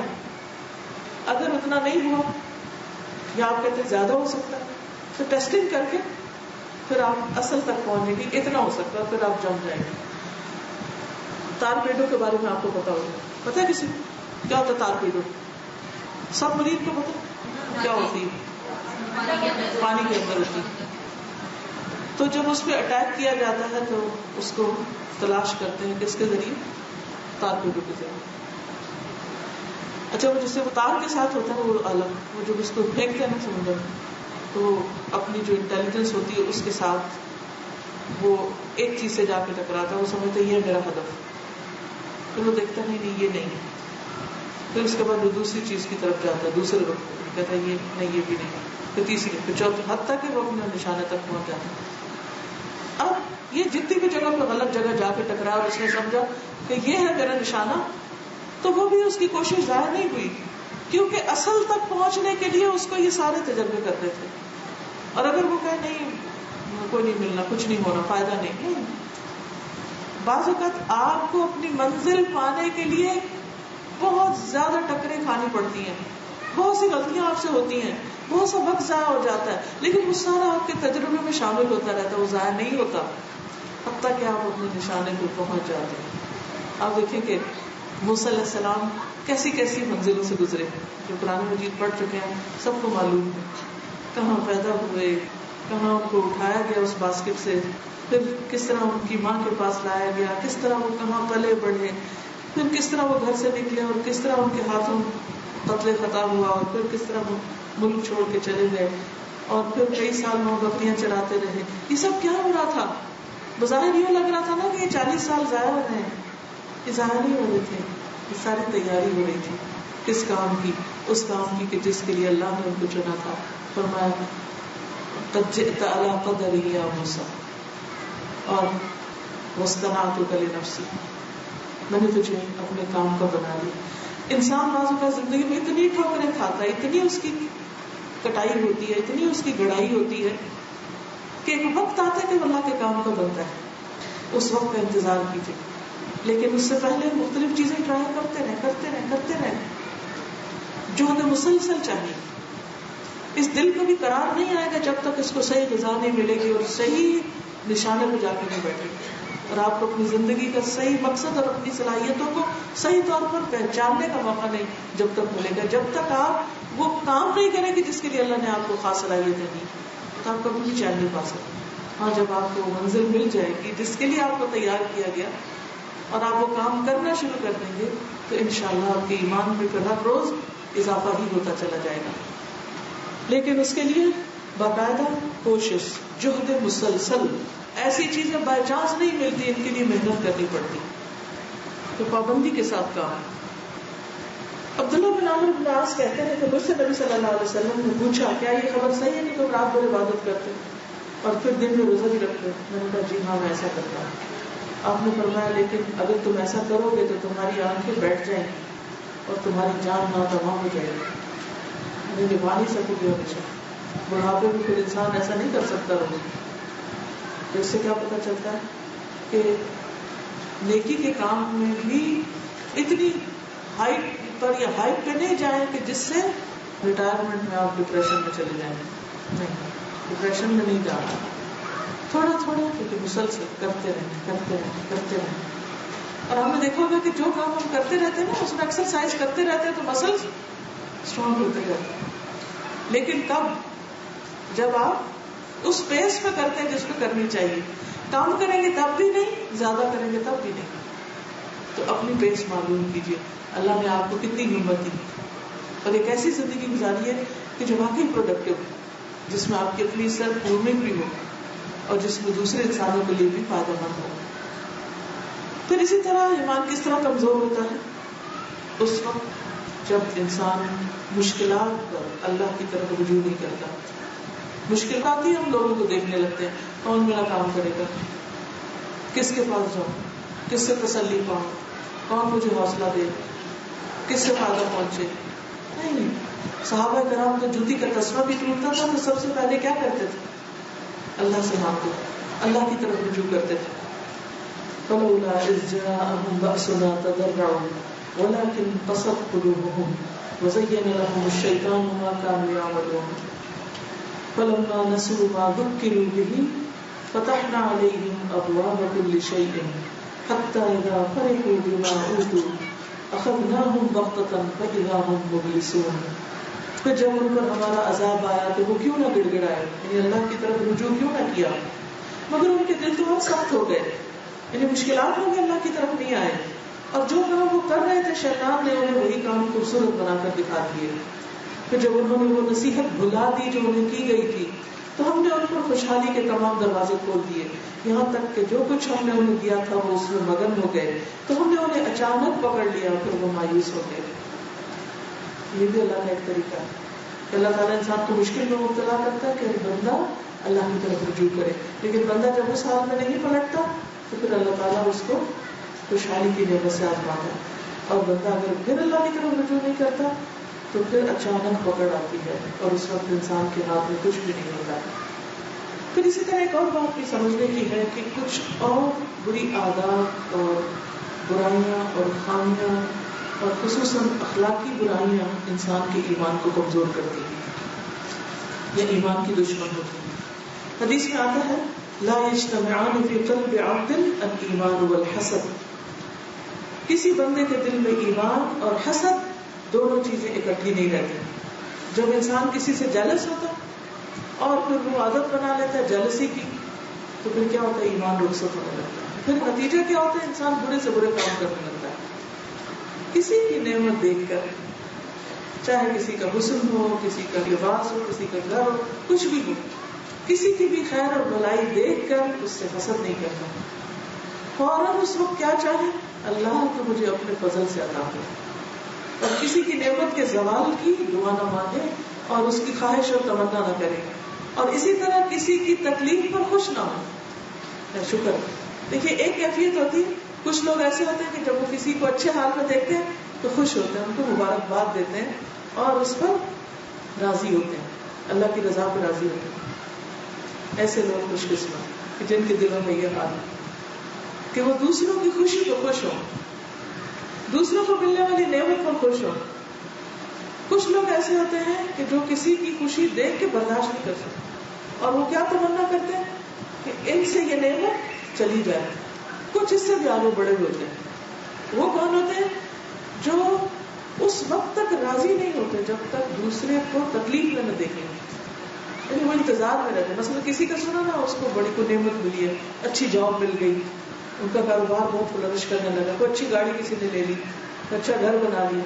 اب ان کو تو چین نہیں ہے. اب وہ کہتے ہیں ہاں دیکھتے ہیں ہوتا ہے کیا، اور کس وقت شامت آتی، کس وقت اور چیز چھن جاتی، کس وقت ان کے بچے بگڑتے، کس وقت ایسا ہوتا ہے، کس وقت ایسا ہوتا. یہ ساری کیفیات جو ہیں یہ ایمان کے منافی ہیں. اس سے ایمان کھایا جاتا ہے، ختم ہو جاتا ہے. کمزور ہونا تو کیا، بعض اوقات بالکل ہی صفایا ہو جاتا ہے. اور نتیجہ کیا ہوتا ہے کہ انسان پھر عمل سے دور ہو جاتا ہے. اللہ کی محبت کی حلاوت جو اس کو نصیب ہوتی ہے ختم ہو جاتی ہے، کیونکہ وہ دنیا کی محبت آ گئی نا وہاں پر. تو حل کیا ہے؟ جب آپ کسی کو دیکھیں اس کو کوئی نعمت آپ سے زیادہ ملی یا آپ جیسی ملی یا ویسے کوئی نعمت ملی تو اپنے دل پہ جائے گا، مجھے ایمان پیارا ہے، مجھے اپنے ایمان کی حفاظت کرے. اللہ تو مجھے اپنے فضل سے دے، اور جس کو تو نے وہ نعمت دی اس کو وہ مبارک کر، اس کو قائم رکھ، اس کے لیے اچھی دعا کر دیں. پھر اسی طرح ایک اور حدیث میں آتا ہے لا یجتمع شح و ایمان فی قلب رجل مسلم. کسی مسلمان کے دل میں ایمان اور شح کہتے ہیں حرص، لالچ اور بخل کو ملاپ، یعنی سب سے ملی ہوئی چیز جس میں حرص لالچ بھی ہوتی اور پھر بخل ہوتا ہے. جب چیز آتی ہے تو انسان کا دل بھی تنگ ہوتا ہے، دل کی تنگی. جو دل تنگ ہو، جو نیرو مائنڈیڈ انسان ہو، جس کو دوسرے کی کامیابی کبھی اچھی نہ لگے، وہ کسی کو معاف نہ کر سکے، کسی کو دعا نہ دے سکے، تو ایسے شخص کے لیے بھی آفت، اس کا بھی ایمان کھایا جاتا ہے، ایمان ختم ہو جاتا ہے. تو یہ وہ چیزیں تھیں جو انسان کے اپنے ہی اندر ہوتی ہیں. اب کچھ چیزیں باہر سے بھی اثر انداز ہوتی ہیں، ٹھیک ہے، کچھ چیزیں اندر سے تھیں اور کچھ باہر سے. باہر سے جو چیزیں ہم پر اثر انداز ہوتی ہیں ان میں نمبر 1 شیطان ہے، شیطان کے وسوسے. ہم عام طور پر پہلے بیرونی اسباب ڈھونڈتے ہیں، لیکن کرنا کیا ہے؟ سب سے پہلے اپنے اندر میں ڈھونڈیں. جیسے کوئی چیز گھومتی ہے کیا کرتے ہیں؟ پہلے بازار میں ڈھونڈتے ہیں. کہاں ڈھونڈتے ہیں؟ گھر میں کہ کہاں ہوگی، یہاں ہوگی، وہاں ہوگی. پھر آپ کہتے ہیں شاید گاڑی میں، پھر آپ کہتے ہیں شاید سڑک پہ گر گئی ہو، پھر کہتے ہیں شاید کسی نے اٹھا لی، پھر باہر جاتے ہیں. ٹھیک ہے، یہ بات ہمیشہ یاد رکھیے. جب بھی دل پہ بے حسی طاری ہونے لگے، دل خراب ہونے لگے، ڈپریشن سے آنے لگے، ایمان میں کمی ہونے لگے، اپنے اندر جھانکنا شروع کر دیں. کسی سے جیلس تو نہیں، کسی کے ساتھ برا سلوک تو نہیں کیا، کسی کو ہرٹ تو نہیں کیا، کسی کی ضرورت پوری کرنے سے پیچھے تو نہیں ہٹ گئی. کیوں ایسا ہو؟ نماز قضا ہو جائے، تہجد چھٹ جائیں، خیر و بھلائی کو دل نہ چاہے، اپنے اندر پہلے جاؤ، میں نے غلطی کہاں کی، میری کوتاہی کہاں، قرآن مجید میں آتا ہے ما اصابکم من مصیبت فبما کسبت ایدیکم. یہ آیت تو آتی ہے نا, ما اصابکم من مصیبت فبما کسبت ایدیکم. جب تم کو کوئی مصیبت آتی ہے تو اپنے ہاتھوں کی کمائی سے آتی ہے. پہلی غلطی اپنی ہوتی. اگر شیطان بھی آتا ہے تو ہم نے اس کو جگہ دی ہوتی ہے, نہیں آ سکتا ایسا. وہ تو ہر وقت تاک میں لگا رہتا ہے. جب دیکھتا ہے کہ انسان غافل ہو گئے تو اندر آ جاتا ہے, اور جب انسان اللہ کا ذکر کرتا ہے تو شیطان بھی کدھر جاتا ہے, بھاگ جاتا ہے. ٹھیک ہے نا. تو پہلے اپنے اندر کے اسباب کو دیکھنا ہے, پھر باہر دیکھنا ہے. شیطان نے کہا تھا قال فبما اغويتني لاقعدن لهم صراطك المستقيم ثم لآتينهم من بين ايديهم ومن خلفهم وعن ايمانهم وعن شمائلهم ولا تجد اكثرهم شاكرين. تو نے مجھے گمراہ کیا تو میں بھی تیرے سیدھے راستے پر بیٹھ رہوں گا. پھر انسانوں کو آگے سے, پیچھے سے, دائیں سے, بائیں سے, ہر طرف سے گھیروں گا اور اپنی راہ پہ ڈال دوں گا, اور تو ان میں سے اکثریت کا شکر گزار نہ پائے گا. تو سب سے پہلی چیز شیطان کے وسوسے کی علامت ناشکراپن. انسان راضی نہیں, جو نعمت اس کو ملی وہ نظر ہی نہیں آتی, خوشیاں ختم ہو جاتی. کیونکہ جو شکر گزار دل ہوتا ہے ہمیشہ خوش رہتا ہے, کیونکہ اس کو احساس ہوتا ہے مجھے کچھ ملا ہوا ہے. تو جس کو یہ احساس ہو کہ مجھے کچھ ملا ہوا ہے وہ لازماً خوش ہوگا. تو جب آپ بیزار ہو اور اپنے آپ پہ غصہ آ رہا ہو اور کوئی چیز اچھی نہ لگتی ہو اور کوئی چیز انجوائے نہ کریں تو کیا ہوگا؟ نہ لوگ اچھے لگے, نہ کھانا اچھا لگے, نہ کپڑا اچھا لگے, نہ کوئی اور کام اچھا لگے, کسی چیز پہ چین ہی نہیں, راضی نہیں. کیا ہے؟ نہ شکراپن ہے. اللہ نے نعمتیں چاروں طرف بکھیر دی ہیں, کیوں نہیں نظر آتی؟ شیطان دیکھنے نہیں دے رہا. فوراً اس کے پردے سے باہر نکلنے کی کوشش کریں, کیونکہ شیطان آنکھوں پہ آدھا پردہ ڈال دیتا ہے اور پھر انسان کو اللہ کی نعمتیں بھلوا دیتا ہے. پھر اسی طرح دنیا کی محبت. جب ہم دوسروں کے پاس دنیا کا مال و متاع دیکھتے ہیں, دنیا کی ترقی دیکھتے ہیں, تو میرا دل اس میں کھو جاتا ہے اور ہم غمگین ہو جاتے ہیں. کبھی ہو نہیں سکتا کہ آپ دنیا دار لوگوں کے بیچ میں بیٹھیں اور غم زدہ ہو کر نہ اٹھیں. لازمی ایسے ہوگا.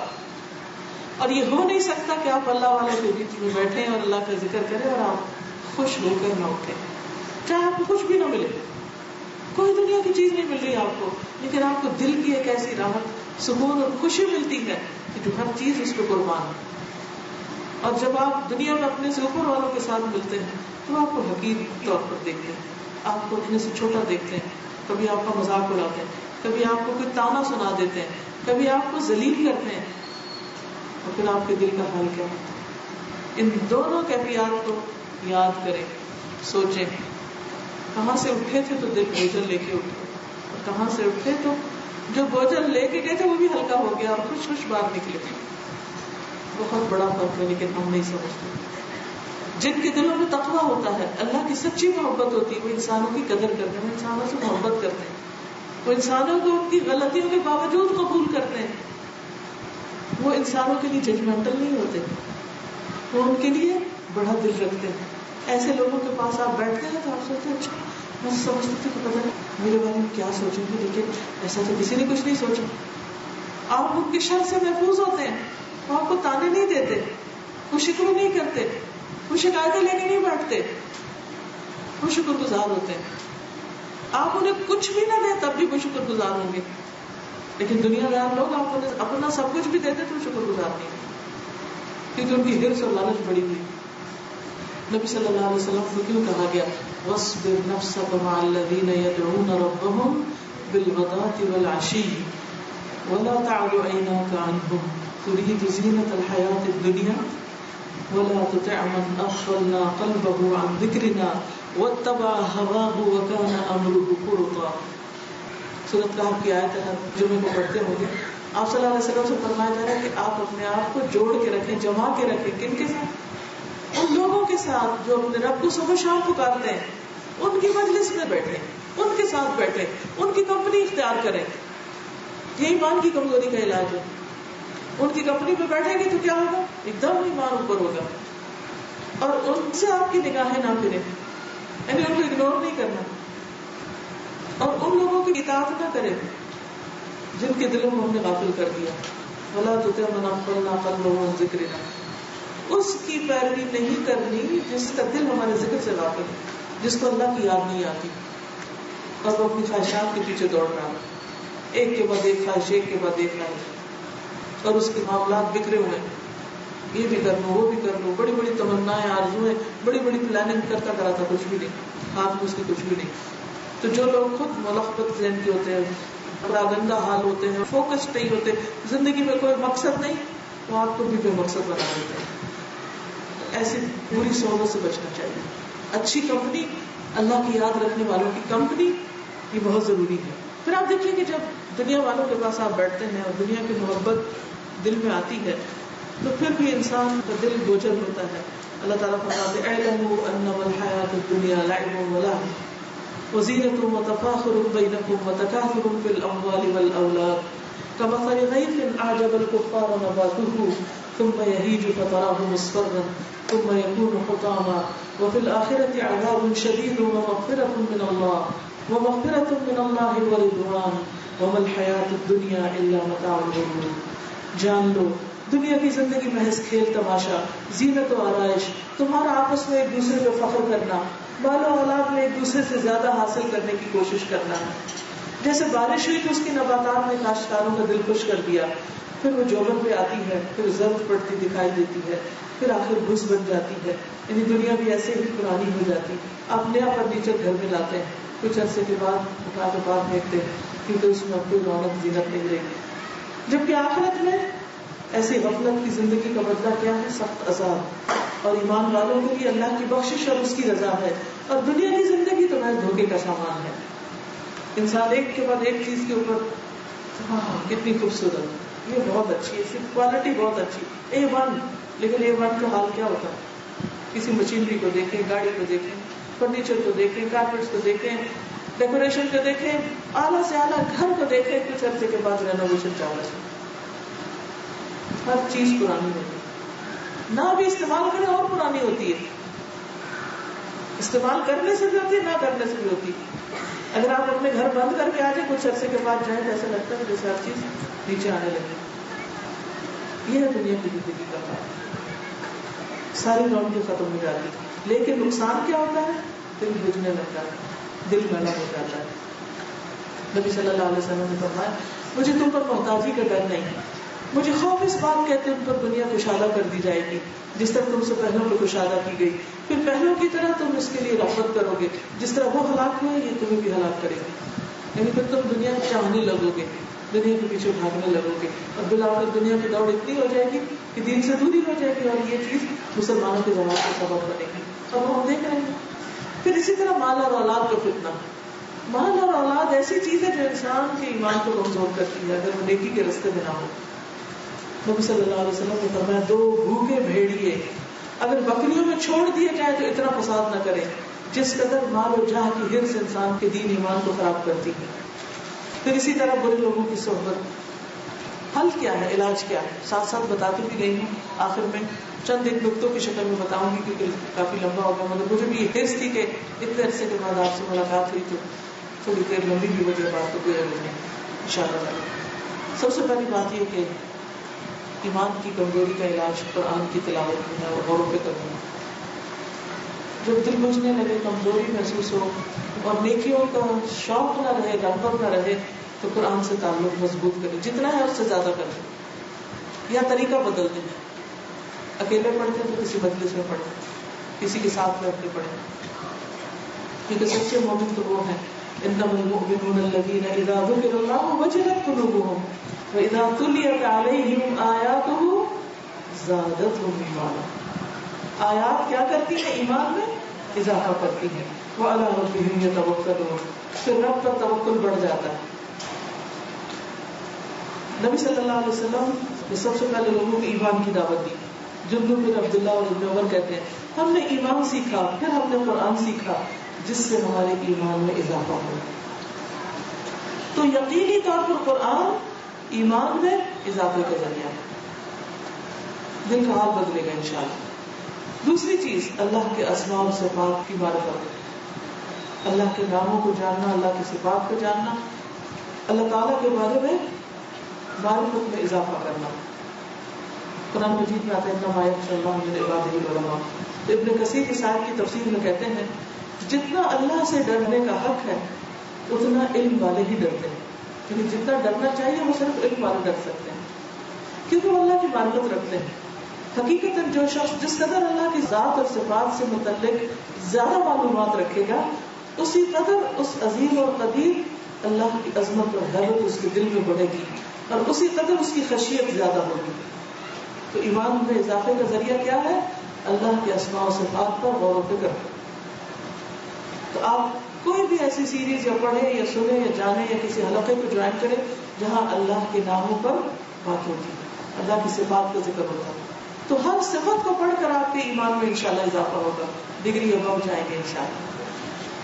کیونکہ حدیث میں آتا ہے نا کہ ان للہ 99 اسما 100 الا واحدہ من احصاها دخل الجنہ.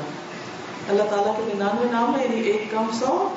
جو شخص ان سب کو محفوظ کر لے گا وہ جنت میں داخل ہوگا. محفوظ کرنے کا مطلب کیا ہے کہ ان کو زبانی صرف رٹ کے یاد کر کے نظر رشید پڑھنا نہیں, بلکہ انہیں غور و فکر کر کے ان کا احساس احاطہ کرنا کہ مطلب کیا ہے اس کا, ہمارا رب کون ہے, کیسا ہے. تو انشاءاللہ اس سے ایمان میں اضافہ ہوگا. ان کی اہمیت اگر آپ سمجھے, ان کے ذریعے اللہ کو پکارے. دوسری چیز نبی صلی اللہ علیہ وسلم کی سیرت کا مطالعہ, کیونکہ آپ کی زندگی میں آپ کی مجلس اور آپ کی محفل اور آپ کے آس پاس رہنا ایمان میں اضافے کا ذریعہ تھا. اور آپ کے بعد آپ کی معرفت, آپ کون تھے, آپ کے اخلاق, آپ کے معاملات کیسے تھے, آپ کے لوگوں کے ساتھ تعلقات کیسے تھے. یہ ہو نہیں سکتا کہ آپ سیرت کے واقعات پڑھیں اور آپ کے آنسو نہ نکلیں, ہو نہیں سکتا. لازماً آپ کا ایمان بڑھے گا. عربی میں تو ایسی کتابیں موجود ہیں جیسے سیرت کے اوپر قصص ہیں, کتابیں ہیں, چھوٹی چھوٹی واقعات ہیں. صحابہ کی سیرت ہو, نبی صلی اللہ علیہ وسلم کی سیرت ہو, نیک لوگوں کے حالات اور واقعات ہوں, ان کو پڑھنے سے ایمان ایک دم اور بڑھ جاتا ہے. اس کا مطالعہ خود بھی کیجیے یا ایسی مجالس کو جوائن کیجیے. سلف صالحین کی سیرت کا مطالعہ, کیونکہ اللہ تعالیٰ نے نبی صلی اللہ علیہ وسلم کو پچھلے رسولوں کے حالات کیوں سنائے, کیا وجہ بتائی قرآن مجید میں. وَكُلًّا نَقُصُّ عَلَيْكَ مِنْ أَنْبَاءِ الرُّسُلِ مَا نُثَبِّتُ بِهِ فُؤَادَكَ وَجَاءَكَ فِي هَٰذِهِ الْحَقُّ وَمَوْعِظَةً وَذِكْرَىٰ لِلْمُؤْمِنِينَ. اب ہم رسولوں کے حالات کی ایک خبر تم کو اس لیے بیان کرتے ہیں کہ اس کے ذریعے تمہارے دل کو مضبوط کریں. قرآن مجید میں جو واقعات بیان ہوئے ہیں وہ دلوں کو مضبوط کرنے کے لیے. ٹھیک ہے وہ تو آپ قرآن مجید میں پڑھ لیں گے, لیکن صحابہ کے حالات, اسلامی شخصیات کے, نیک لوگوں کے, صراط الذین انعمت علیہم, انشاءاللہ اس کے ذریعے آپ کا ایمان بہت مضبوط ہوگا. پھر کائنات پر غور و فکر, نعمتوں پر غور و فکر, اپنے ہی ہاتھ پاؤں پر غور و فکر, کھانے کی چیزوں پر. آپ زمین میں چلے پھریں اور اللہ کی قدرت کی نشانیاں دیکھیں. یار ابھی تو نے کیا کچھ بنایا, تو کتنا عظیم ہے, کتنے رنگ اس نے پیدا کیے. ہم نے تو اس زمین کے اوپر پائے جانے والی چیزوں کا بھی احاطہ نہیں کیا کہ ہاں یہ کہ باقی کائنات میں اللہ نے کیا کچھ بنا رکھا ہے. فَلَمْ يَنْظُرُوا إِلَى السَّمَاءِ فَوْقَهُمْ كَيْفَ بَنَيْنَاهَا وَزَيَّنَّاهَا وَمَا لَهَا مِنْ فُرُوجٍ وَالْأَرْضَ مَدَدْنَاهَا وَأَلْقَيْنَا فِيهَا رَوَاسِيَ وَأَنبَتْنَا فِيهَا مِنْ كُلِّ زَوْجٍ بَهِيجٍ تَبْصِرَةً وَذِكْرَىٰ لِكُلِّ عَبْدٍ مُنِيبٍ. کیا انہوں نے اپنے اوپر آسمان کی طرف نہیں دیکھا؟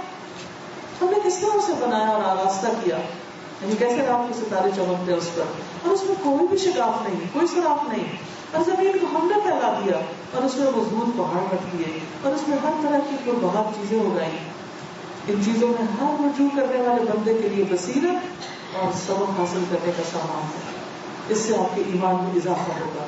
جب سیر کو جائیں, گھر سے تفریح کے لیے بھی نکلے تو کائنات میں غور و فکر کے ارادے سے نکلیں, تو اس سے انشاءاللہ اور زیادہ ایمان بڑھے گا. پھر کثرت سے اللہ کا ذکر, جس کا پہلے بھی میں نے ذکر کیا, کیونکہ اللہ بذکر اللہ تطمئن القلوب, دلوں کی وحشت اور بے چینی اور پریشانی کس سے دور ہوتی ہے؟ اللہ کے ذکر سے. اور بندہ جب تنہائی میں اللہ کو یاد کرتا ہے تو اللہ تعالیٰ اکیلے میں یاد کرتے, جب سب کے بیچ میں یاد کرتے ہیں تو اللہ تعالیٰ اس سے بہتر مجلس میں, یعنی فرشتوں کے مجلس میں اس بندے کا ذکر کرتے ہیں. پھر نیک کام, نیک کام انسان کو اللہ کے قرب عطا کرتے ہیں, ایمان میں اضافے کا ذریعہ بنتے ہیں. نبی صلی اللہ علیہ وسلم نے فرمایا, اللہ تعالیٰ فرماتا ہے میرا بندہ جن عبادات سے میرا قرب حاصل کرتا ہے اور کوئی عبادت مجھ کو اس سے زیادہ پسند نہیں جو میں نے اس کو فرض کی ہے. یعنی فرائض کی ادائیگی اللہ کی قرب کا ذریعہ بنتی ہے. میرا بندہ فرض ادا کرنے کے بعد جو نفل ادا کرتا ہے تو اس سے اتنا نزدیک ہو جاتا ہے کہ میں اس سے محبت کرنے لگتا ہوں. یعنی نوافل اللہ کی محبت میں اضافے کا ذریعہ بنتے ہیں. پھر نیک لوگوں کی صحبت اور بری صحبت سے بچنا، جیسے پہلے میں نے ذکر کیا نا کہ نبی صلی اللہ علیہ وسلم کو حکم دیا کہ آپ اللہ کو یاد کرنے والوں کے ساتھ بیٹھا کریں. ابن مسعود کہتے ہیں رسول اللہ صلی اللہ علیہ وسلم نے فرمایا ان قریب بعد کے زمانے میں ایسے لوگ ہوں گے جو مسجدوں میں حلقے کی صورت میں بیٹھیں گے، ان کی سب سے بڑی فکر دنیا ہوگی. بیٹھیں گے مسجد میں لیکن سوچیں گے دنیا. ایسے لوگوں کے پاس نہ بیٹھنا. اللہ تعالیٰ کو ایسوں کی کوئی ضرورت نہیں ہے. جس سے کیا پتہ چلتا ہے جس مجلس میں بیٹھ کے آپ کی دنیا کے شوق میں اضافہ ہو، دین کی محبت کم ہو، سمجھو کہ وہ دین کے نام پر دنیا حاصل کرنے کا ذریعہ ہے، اس سے دور ہو جائے. یہ کرائٹیریا ہمیں دیا گیا ہے. کیونکہ انسان صرف تنہائی میں اس کا ایمان مضبوط نہیں ہوتا، اس کو دوسرے بندوں کے بیچ میں بیٹھ کر اللہ کا ذکر کرنے سے زیادہ ایمان بڑھتا ہے. جیسے حضرت معاذ نے کہا تھا ایک صحابی سے، صحیح بخاری کی روایت ہے کہ اجلس بنا نؤمن ساعة، آؤ ہمارے ساتھ بیٹھو ایک گھڑی کے لیے ایمان لے آئے. یہی ایمان بڑھانے کا ذریعہ ہے، یعنی اکٹھے بیٹھ کے بات کریں اللہ کی. حضرت حسن بصری کہتے ہیں رحمہ اللہ کہ ہمارے بھائی ہمارے گھر والوں سے زیادہ قیمتی ہیں. یعنی دینی بھائی ہمارے اپنے حقیقی بھائیوں سے زیادہ قیمتی ہے ہمارے لیے. ہمارے گھر والے ہمیں دنیا کی یاد دلاتے ہیں اور ہمارے یہ بھائی ہمیں آخرت کی یاد دلاتے ہیں. اس لیے بعض اوقات ہمیں دین والوں سے زیادہ محبت ہو جاتی ہے اپنے خون کے رشتوں سے بھی، اور اس کو ہم سب محسوس کرتے ہیں. کیا وجہ؟ کیونکہ ان کے ذریعے ہمیں آخرت کی یاد ملتی ہے، ہمارا ایمان مضبوط ہوتا ہے. اور ذکر کی مجلسوں میں بھی شامل ہونے سے رحمت نازل ہوتی ہے، سکینت نازل ہوتی ہے، فرشتے اس مجلس کو ڈھانپ لیتے ہیں. پھر اسی طرح یہ ہے کہ انسان اگر کسی حادثے، غم، تکلیف کی وجہ سے پریشان اور بے چین ہے تو تقدیر پر ایمان کی تجدید کرے، کیونکہ انسان اس وقت تک راضی نہیں ہو سکتا جب تک کہ اللہ کے فیصلوں پر راضی نہ ہو جائے، تقدیر پر راضی نہ ہو جائے. پھر اسی طرح موت کو یاد کرنا، موت کی یاد ایمان میں اضافے کا ذریعہ بن گئی. قبرستان کی زیارت، اور خواتین پھر مسئلہ پوچھنے لگ گئے کہ ہم جا سکتے ہیں کہ نہیں. دیکھیے کہ قبرستان جانے کے لیے ضروری نہیں کہ آپ اندر جائیں. بعض گھروں سے قبرستان نظر آ رہے ہوتے ہیں، بعض سڑکوں سے آپ گزرتے تو وہاں سے قبرستان نظر آتا ہے، تو دیوار دیکھ کے بھی بہت کچھ یاد آ جاتا ہے. اپنے مرے ہوئے رشتے داروں کو کبھی یاد کریں کہ وہ اس وقت کہاں ہیں، جو کل آپ کے ساتھ تھے، آپ نے کہا. پھر اپنے نفس کا محاسبہ، وَلْتَنْظُرْ نَفْسٌ مَا قَدَّمَتْ لِغَدٍ، اپنے اعمال پر غور و فکر. پھر لوگوں سے اچھے معاملات رکھنا، اس سے بھی ایمان بڑھتا ہے. برائی کا جواب جب آپ بھلائی اور نیکی سے دیتے ہیں، کسی کی اذیت پہ صبر کرتے ہیں، تو ایک دم ایمان کا لیول بڑھتا ہے. نبی صلی اللہ علیہ وسلم نے فرمایا حرام کاموں سے بچو، سب سے بڑے عابد بن جاؤ گے. اللہ کی تقسیم میں راضی رہو، سب سے زیادہ غنی ہو جاؤ گے. پڑوسی کے ساتھ حسن سلوک کرو، مومن بن جاؤ گے. تو پڑوسی سے حسن سلوک ایمان کا اضافے کا ذریعہ ہے، اور پڑوسی سے بدسلوکی ایمان ضائع کرنے کا ذریعہ ہے. اور جو اپنے لیے پسند کرتے وہی دوسروں کے لیے پسند کرو، مسلمان بن جاؤ گے. کثرت سے نہ ہنسا کرو، کیونکہ کثرت سے ہنسنا دلوں کو مردہ کرتا ہے.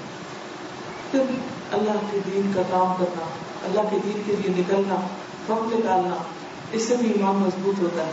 پھر یہ ہے کہ دعا کرنی چاہیے ہمیں اپنے ایمان کی سلامتی، ایمان میں اضافے کی. اللہم مصرف القلوب صرف قلوبنا علی طاعتک، اللہم یا مقلب القلوب ثبت قلوبنا علی دینک. وہ ایک اور خوبصورت دعا ہے، اللہم انی اسألک ایمانا لا یرتد ونعیما لا ینفد ومرافقۃ النبی صلی اللہ علیہ وسلم فی اعلی غرف الجنہ جنت الخلد.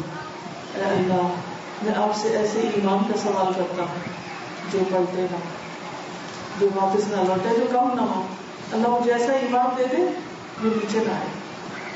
ایسی نعمتوں کا سوال کرتا ہوں جو کبھی ختم نہ ہو. اور جنت الخلد بالا خانوں میں نبی صلی اللہ علیہ وسلم کے ساتھ کا سوال کرتا ہوں کہ آپ کی ملاقات نصیب ہوا. پھر ایک اور دعا ہے، اللہم انی اسألک الثبات فی الامر والعزیمۃ علی الرشد واسألک موجبات رحمتک وعزائم مغفرتک واسألک شکر نعمتک وحسن عبادتک واسألک قلبا سلیما ولسانا صادقا واسألک من خیر ما تعلم وأعوذ بك من شر ما تعلم وأستغفرك لما تعلم إنك أنت علام الغيوب. نبی صلی اللہ علیہ وسلم نے حضرت شداد بن اوس کو کہا تھا کہ جب تم لوگوں کو سونے اور چاندی کے خزانے جمع کرتے دیکھو تو یہ دعا کثرت سے پڑھنا.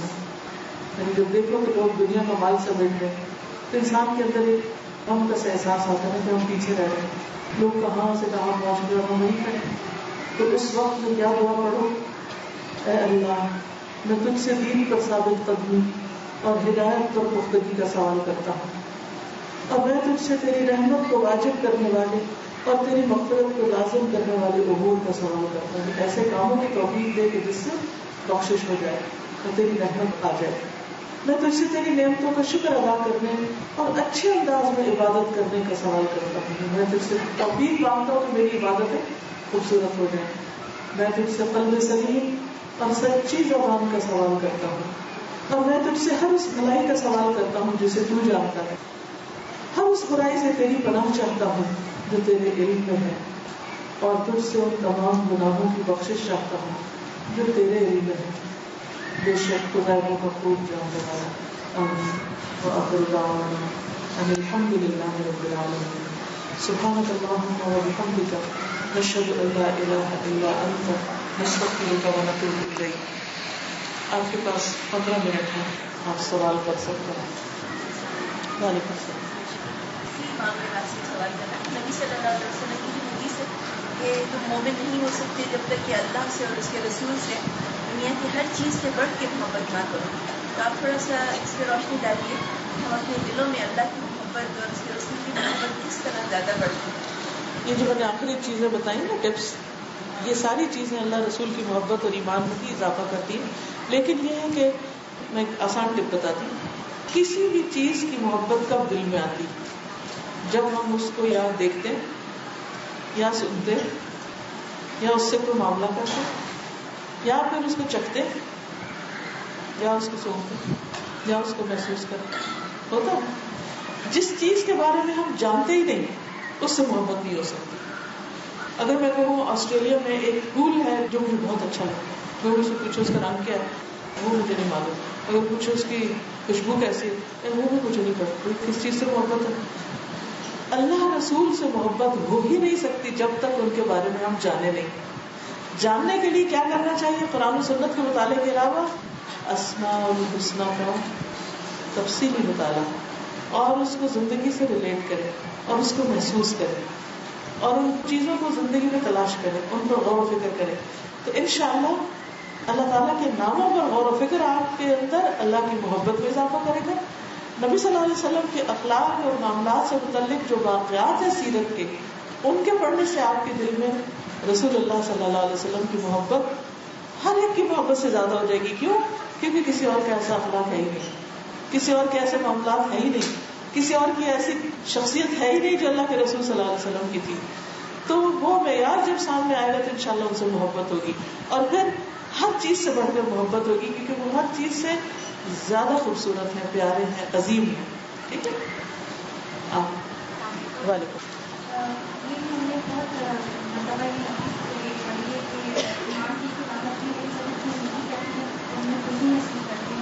اور جب کوئی برائی ہو تو پھر افسوس بھی محسوس ہوتا ہے. اور ایک حدیث ہے جس کے مجھے ایگزیکٹ ورڈ نہیں یاد, لیکن اس میں یہ مینشن کیا ہے کہ بعض لوگ بعض ایمان وغیرہ کرنے کے بہت بڑے بڑے نیکی کے کام بھی کرتے ہیں, لیکن ہر وقت ان کے دل میں ڈرتے رہتے ہیں, ڈرتے رہتے ہیں.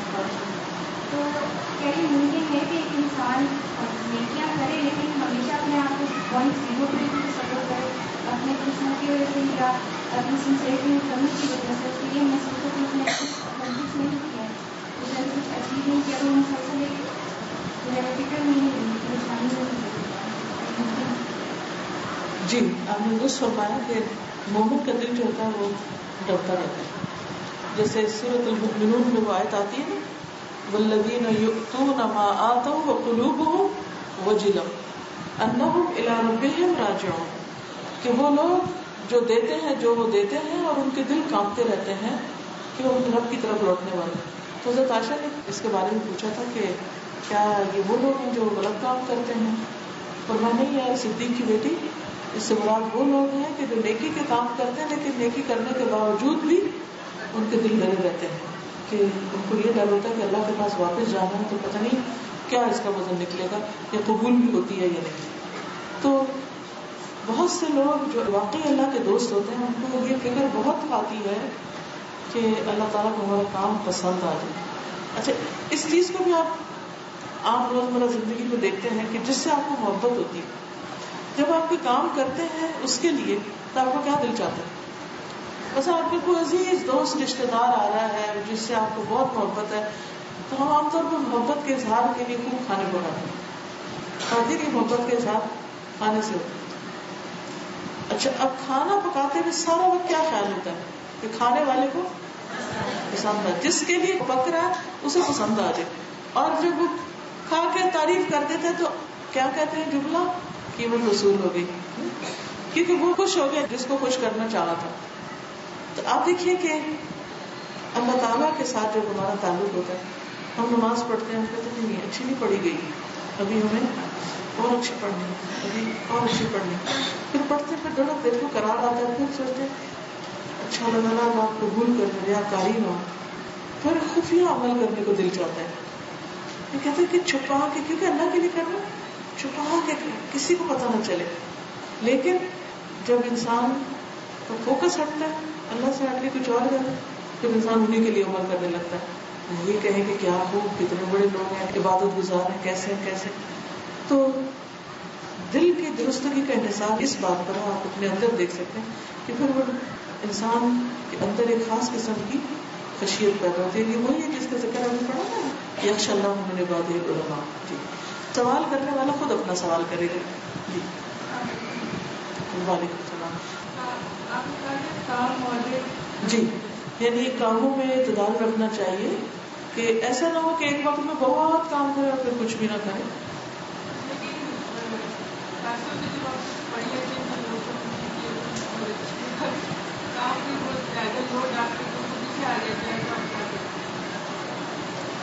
یعنی لوگ ایکسپیکٹ زیادہ کرنے لگتے ہیں تو پھر کام زیادہ ہو جاتا ہے.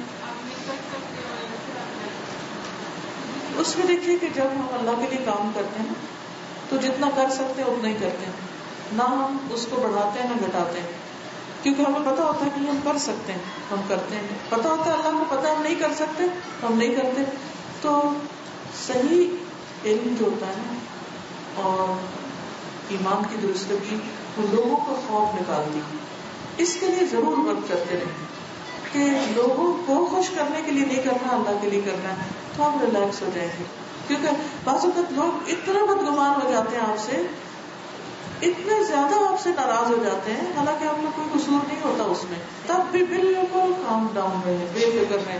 کیونکہ اللہ کو پتا ہے نا، کوئی بہت زیادہ زیادتی کر جائے، غلط فہمی کی بنا پر رونا بھی آئے، تو بھی آپ اکیلے میں بیٹھ کے کہیں اللہ تو جانتا ہے اور کتنا اچھا کہ تو جانتا ہے اور میرا حساب تیرے ساتھ ہی ہے، بندوں کے ساتھ نہیں.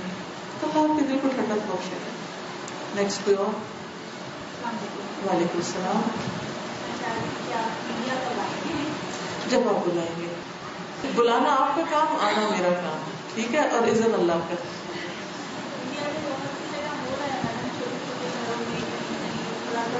ہاں مجھے پتا چلتا ہے جیسے آرگنائز ہونا چاہیے اور آپ کی پالیسی سے جو فرق آئے گا تو آپ، میں حاضر ہوں، میری تمام تر خدمات حاضر ہیں. ٹھیک ہے، تو بلانے کا ذریعہ میں نے کس طرح کریں؟ وہ آپ انڈین گورنمنٹ سے پوچھیے، ٹھیک ہے، ویزا انہوں نے دینا ہے. ٹھیک ہے، میں حاضر ہوں. میں حیدرآباد سے جہاں چاہیں گے میں آ جاؤں گی. کسی گاؤں میں صحرا میں بلائیں گے میں آ جاؤں گی انشاءاللہ. اللہ کی خاطر کوئی جگہ دور نہیں ہے. وہی آپ کو. وعلیکم السلام.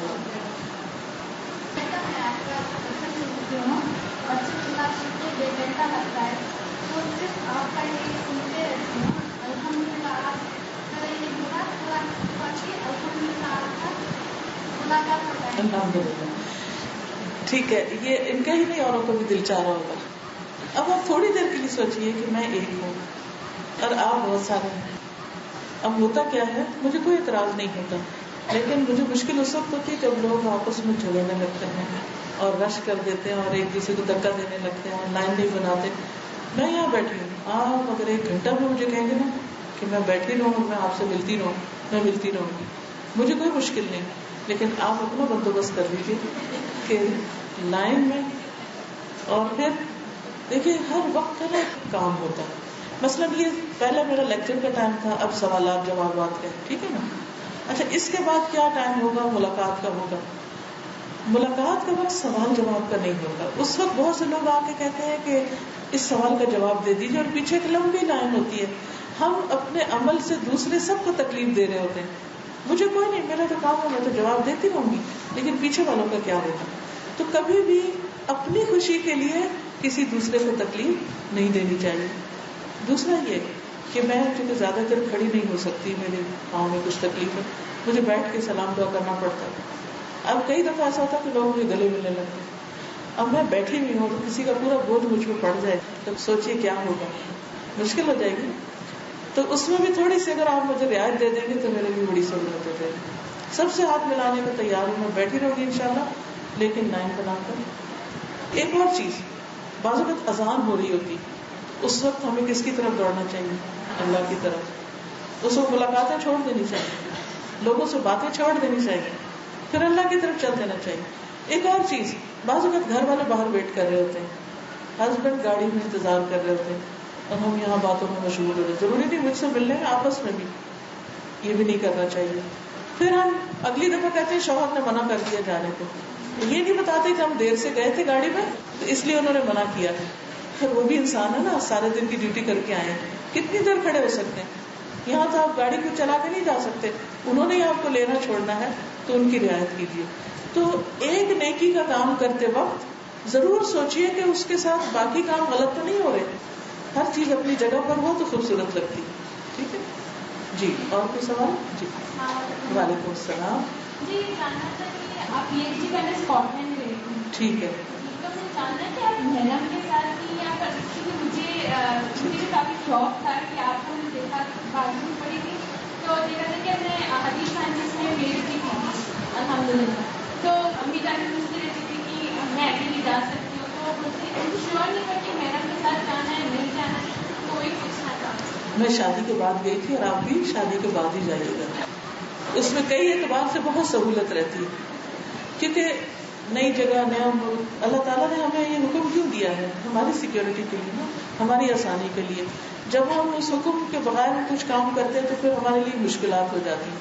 تو انشاءاللہ تعالیٰ پڑھنے میں کوئی مشکل نہیں، کہیں نہیں روکا کہ عورت بس اتنا پڑھے اور اتنا نہ پڑھے. جتنا آپ پڑھ سکتے ہیں، صلاحیتوں کو دبانا نہیں چاہیے عورتوں کی. لیکن اگر جب تک جانے کا موقع نہیں مل رہا تو آپ اس وقت میں کچھ اور کر لیجیے. جی نیکسٹ. وعلیکم السلام. بہت سالوں سے آپ کی ملاقات کے لیے ترس رہی ہوں. اللہ نے آج پوری کر دی. اللہ کا شکر ہے. میں کتنی باتیں کرنا چاہتی ہوں بولتی نہیں ہے، اور جو الفاظ بھی مجھے نہیں. دعا کریں اللہ تعالیٰ آپ سب کو جنت میں لے جائے، اور وہاں اور کوئی کام نہیں ہوگا باتوں کے سوا، کھانا بھی پکا پکایا ملے گا اور کوئی پریشان نہیں کرے گا. جی ضرور.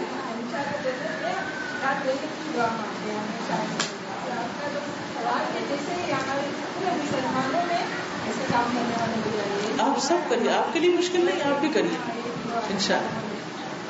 میرا ایک لڑکا رہتا ہے جو آپ سے سوال کیے آپ حاضر ہو گئے، وہ بار بار پوچھ رہا تھا. سب کو بتا دیجیے، میں تیار ہوں آنے کو. ٹھیک ہے کوئی بھی راہ نکالے گا انشاءاللہ. ٹھیک ہے انشاءاللہ. جیسے میرے خیال آپ کی ضرورت چاہتی ہوں میں، جیسے میں دماغ میں سوچتی ہوں کہ آپ کے بازو میں کرسی ڈالیے، آپ کو بیٹھ دیتے میرا بتائیے میں کیسے بھی آپ سے ملاقات یا وہ باتیں کر سکتے ہیں، وہ ملے ہیں مجھے سب سے پوچھے. السلام علیکم. وعلیکم السلام. سوال ہمارے سے آیا ہے. اچھا. کہتے ہیں کہ السلام علیکم، جو لوگ نماز پڑھتے ہیں اور روزہ نہیں رکھتے لیکن نیک کام کرتے ہیں تو ان کی اجر کے بارے میں آپ کیا کہیں گے؟ اجر کے بارے میں دیکھیے، ہر عمل کا الگ حساب ہوگا نا، نماز کا الگ، روزے کا الگ. تو اب یہ کہ جیسے جو لوگ زکوٰۃ نہیں دیتے ان کے بارے میں ایک حدیث میں آتا ہے کہ حشر کے میدان میں وہ ان کو ان کی سزا ملے گی، پھر آخر میں چاہے جنت میں بھیجے اللہ تعالیٰ یا جہنم میں، پھر اللہ کا فیصلہ ہے کہ ان کے ساتھ کیا ہوتا ہے، کیا باقی ان کی نیکیاں اتنی زیادہ ہیں کہ اس گناہ کو کم کر دیں. الٹیمیٹلی حساب اللہ کے پاس. وعلیکم السلام.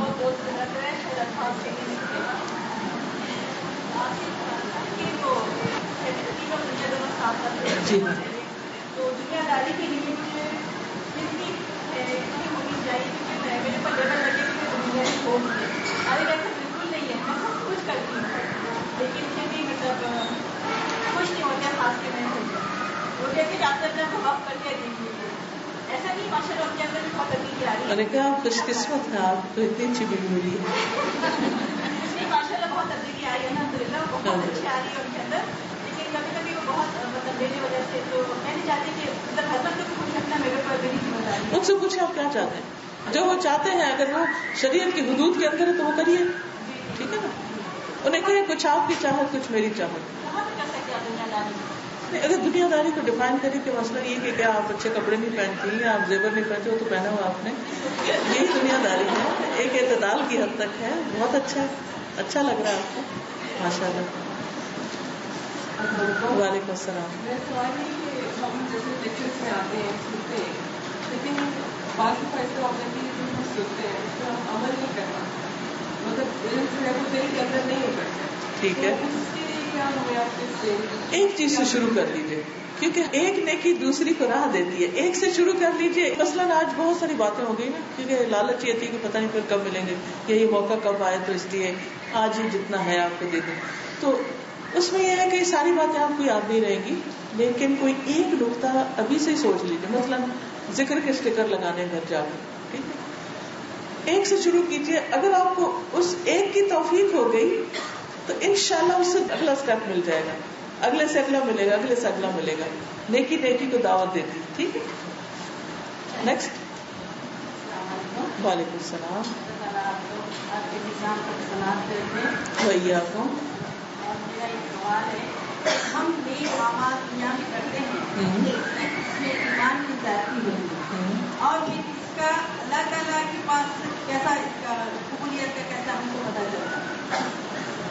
اور نیکیوں کی توفیق ملتی ہے، نیکیوں پر استقامت نصیب ہوتی ہے. بھیا وعلیکم السلام. دینی تعلیم اور دنیاوی تعلیم ایک ساتھ کیسے لے کے چل سکتے ہیں؟ دنیا کا ایک پریشر ہوتا ہے جو آپ کو فلفل کرنا ہوتا ہے. بالکل، تو دنیا بھی اللہ نے بنائی ہے. اس میں آپ دیکھیے کہ جیسے میں نے نارمل اسکول میں پڑھا، لیکن اسکول جانے سے پہلے کا صبح کا جو ٹائم ہے جس میں برکت ڈالی گئی ہے، اس ٹائم پر میرے والد ہمیں پڑھایا کرتے، دین پڑھاتے تھے.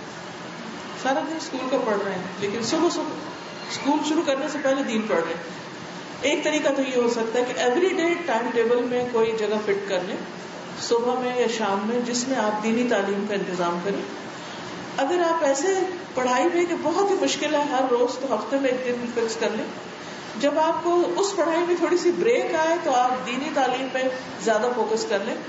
پڑھائی کے دوران بریک لے کے 1 سال کا کوئی کورس کر لیں. مثلا ہمارے یہاں ایک کورس اگست میں شروع ہوتا ہے جس میں بچیاں اگست ٹو اگست پورے قرآن کو مکمل کرتی ہیں، اور وہ ڈیزائن اس لیے کیا گیا ہے کہ مثلاً او لیول اے لیولس کے بعد اگر وہ 1 سال آف لے لیں یونیورسٹی جانے سے پہلے، تو اس میں نیکسٹ ایڈمیشن سے پہلے وہ اپنا قرآن مکمل کر لیں اور پھر بعد میں ان کو دہراتی رہیں اور اپنی دینی تعلیم کو بھی ساتھ لے کے چلیں. تو آپ کو خود پلان کرنا ہوگا کہ کس ٹائم پر، کیا ڈیلی بیسس پر یا ویکلی یا منتھلی یا اینولی یا کوئی ایک خاص وقت لے کر اپنے حالات کے مطابق آپ دیکھ لیجئے تو انشاءاللہ ہو جائے گا. ٹائم مینجمنٹ کی ضرورت ہے.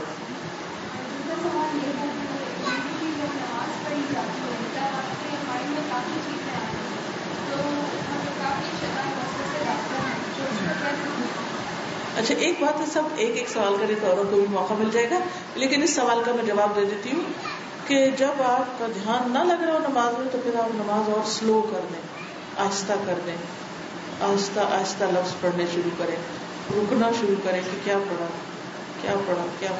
انشاءاللہ اس سے بہت فائدہ ہوگا. نیکسٹ. وعلیکم السلام. میرا سوال ہے کہ آپ کے پاس ڈیورنگ پیریڈس ہم نماز کے علاوہ ہر چیز کر سکتے ہیں، تو قرآن کے تعلق سے آپ تھوڑا سا روشنی ڈالیں کہ کس حد تک ہم اس کو، جیسے جو قرآن کے طالب علم ہیں وہ قرآن مجید کی اگر حفظ کر رہے ہیں تو کنٹینیو کر سکتے ہیں، اگر ترجمہ پڑھ رہے ہیں تو ترجمہ پڑھ سکتے ہیں، تو اس کی رخصت موجود ہے. بن باز کا فتویٰ ہے، اگر آپ خواتین کے مسائل والے جو فتاویٰ ہیں ان کو دیکھیں تو اس میں وہ انہوں نے حدیث بھی دی ہوگی. تو بھی اپنی ریوائز کر سکتے ہیں نا، ریویژن تو کر سکتے ہیں. کپڑے سے پکڑ لیجیے، گلوز پہن لیجیے یا کسی بھی طرح. نیکسٹ. وعلیکم السلام. میرے لیکچرز کی سیریز ہے ہم اور ہمارے بچے، مثالی مام. انشاءاللہ اگر آپ اس کو پڑھیں گے تو اس میں بہت سی ٹپس آپ کو ملیں گی. ٹھیک ہے. صرف ایک چھوٹی سی چیز یہ کہ اگر ہم مدرہڈ کو for the sake of Allah accept کر لیں کہ یہ ہماری رسپانسبلٹی ہے تو انشاءاللہ ہم پھر اس کو سیکھنا شروع کریں گے. ماں بننا ایک کام ہے، ایک ذمہ داری ہے. کسی بھی ذمہ داری کو ادا کرنے کے لیے اس کا طریقہ سیکھنا ضروری ہے. دنیاوی اعتبار سے بھی کتابیں پڑھیں، بچوں کی صحت صفائی وغیرہ کیسے، اور دینی اعتبار سے بھی ان کی تعلیم و تربیت کیسے.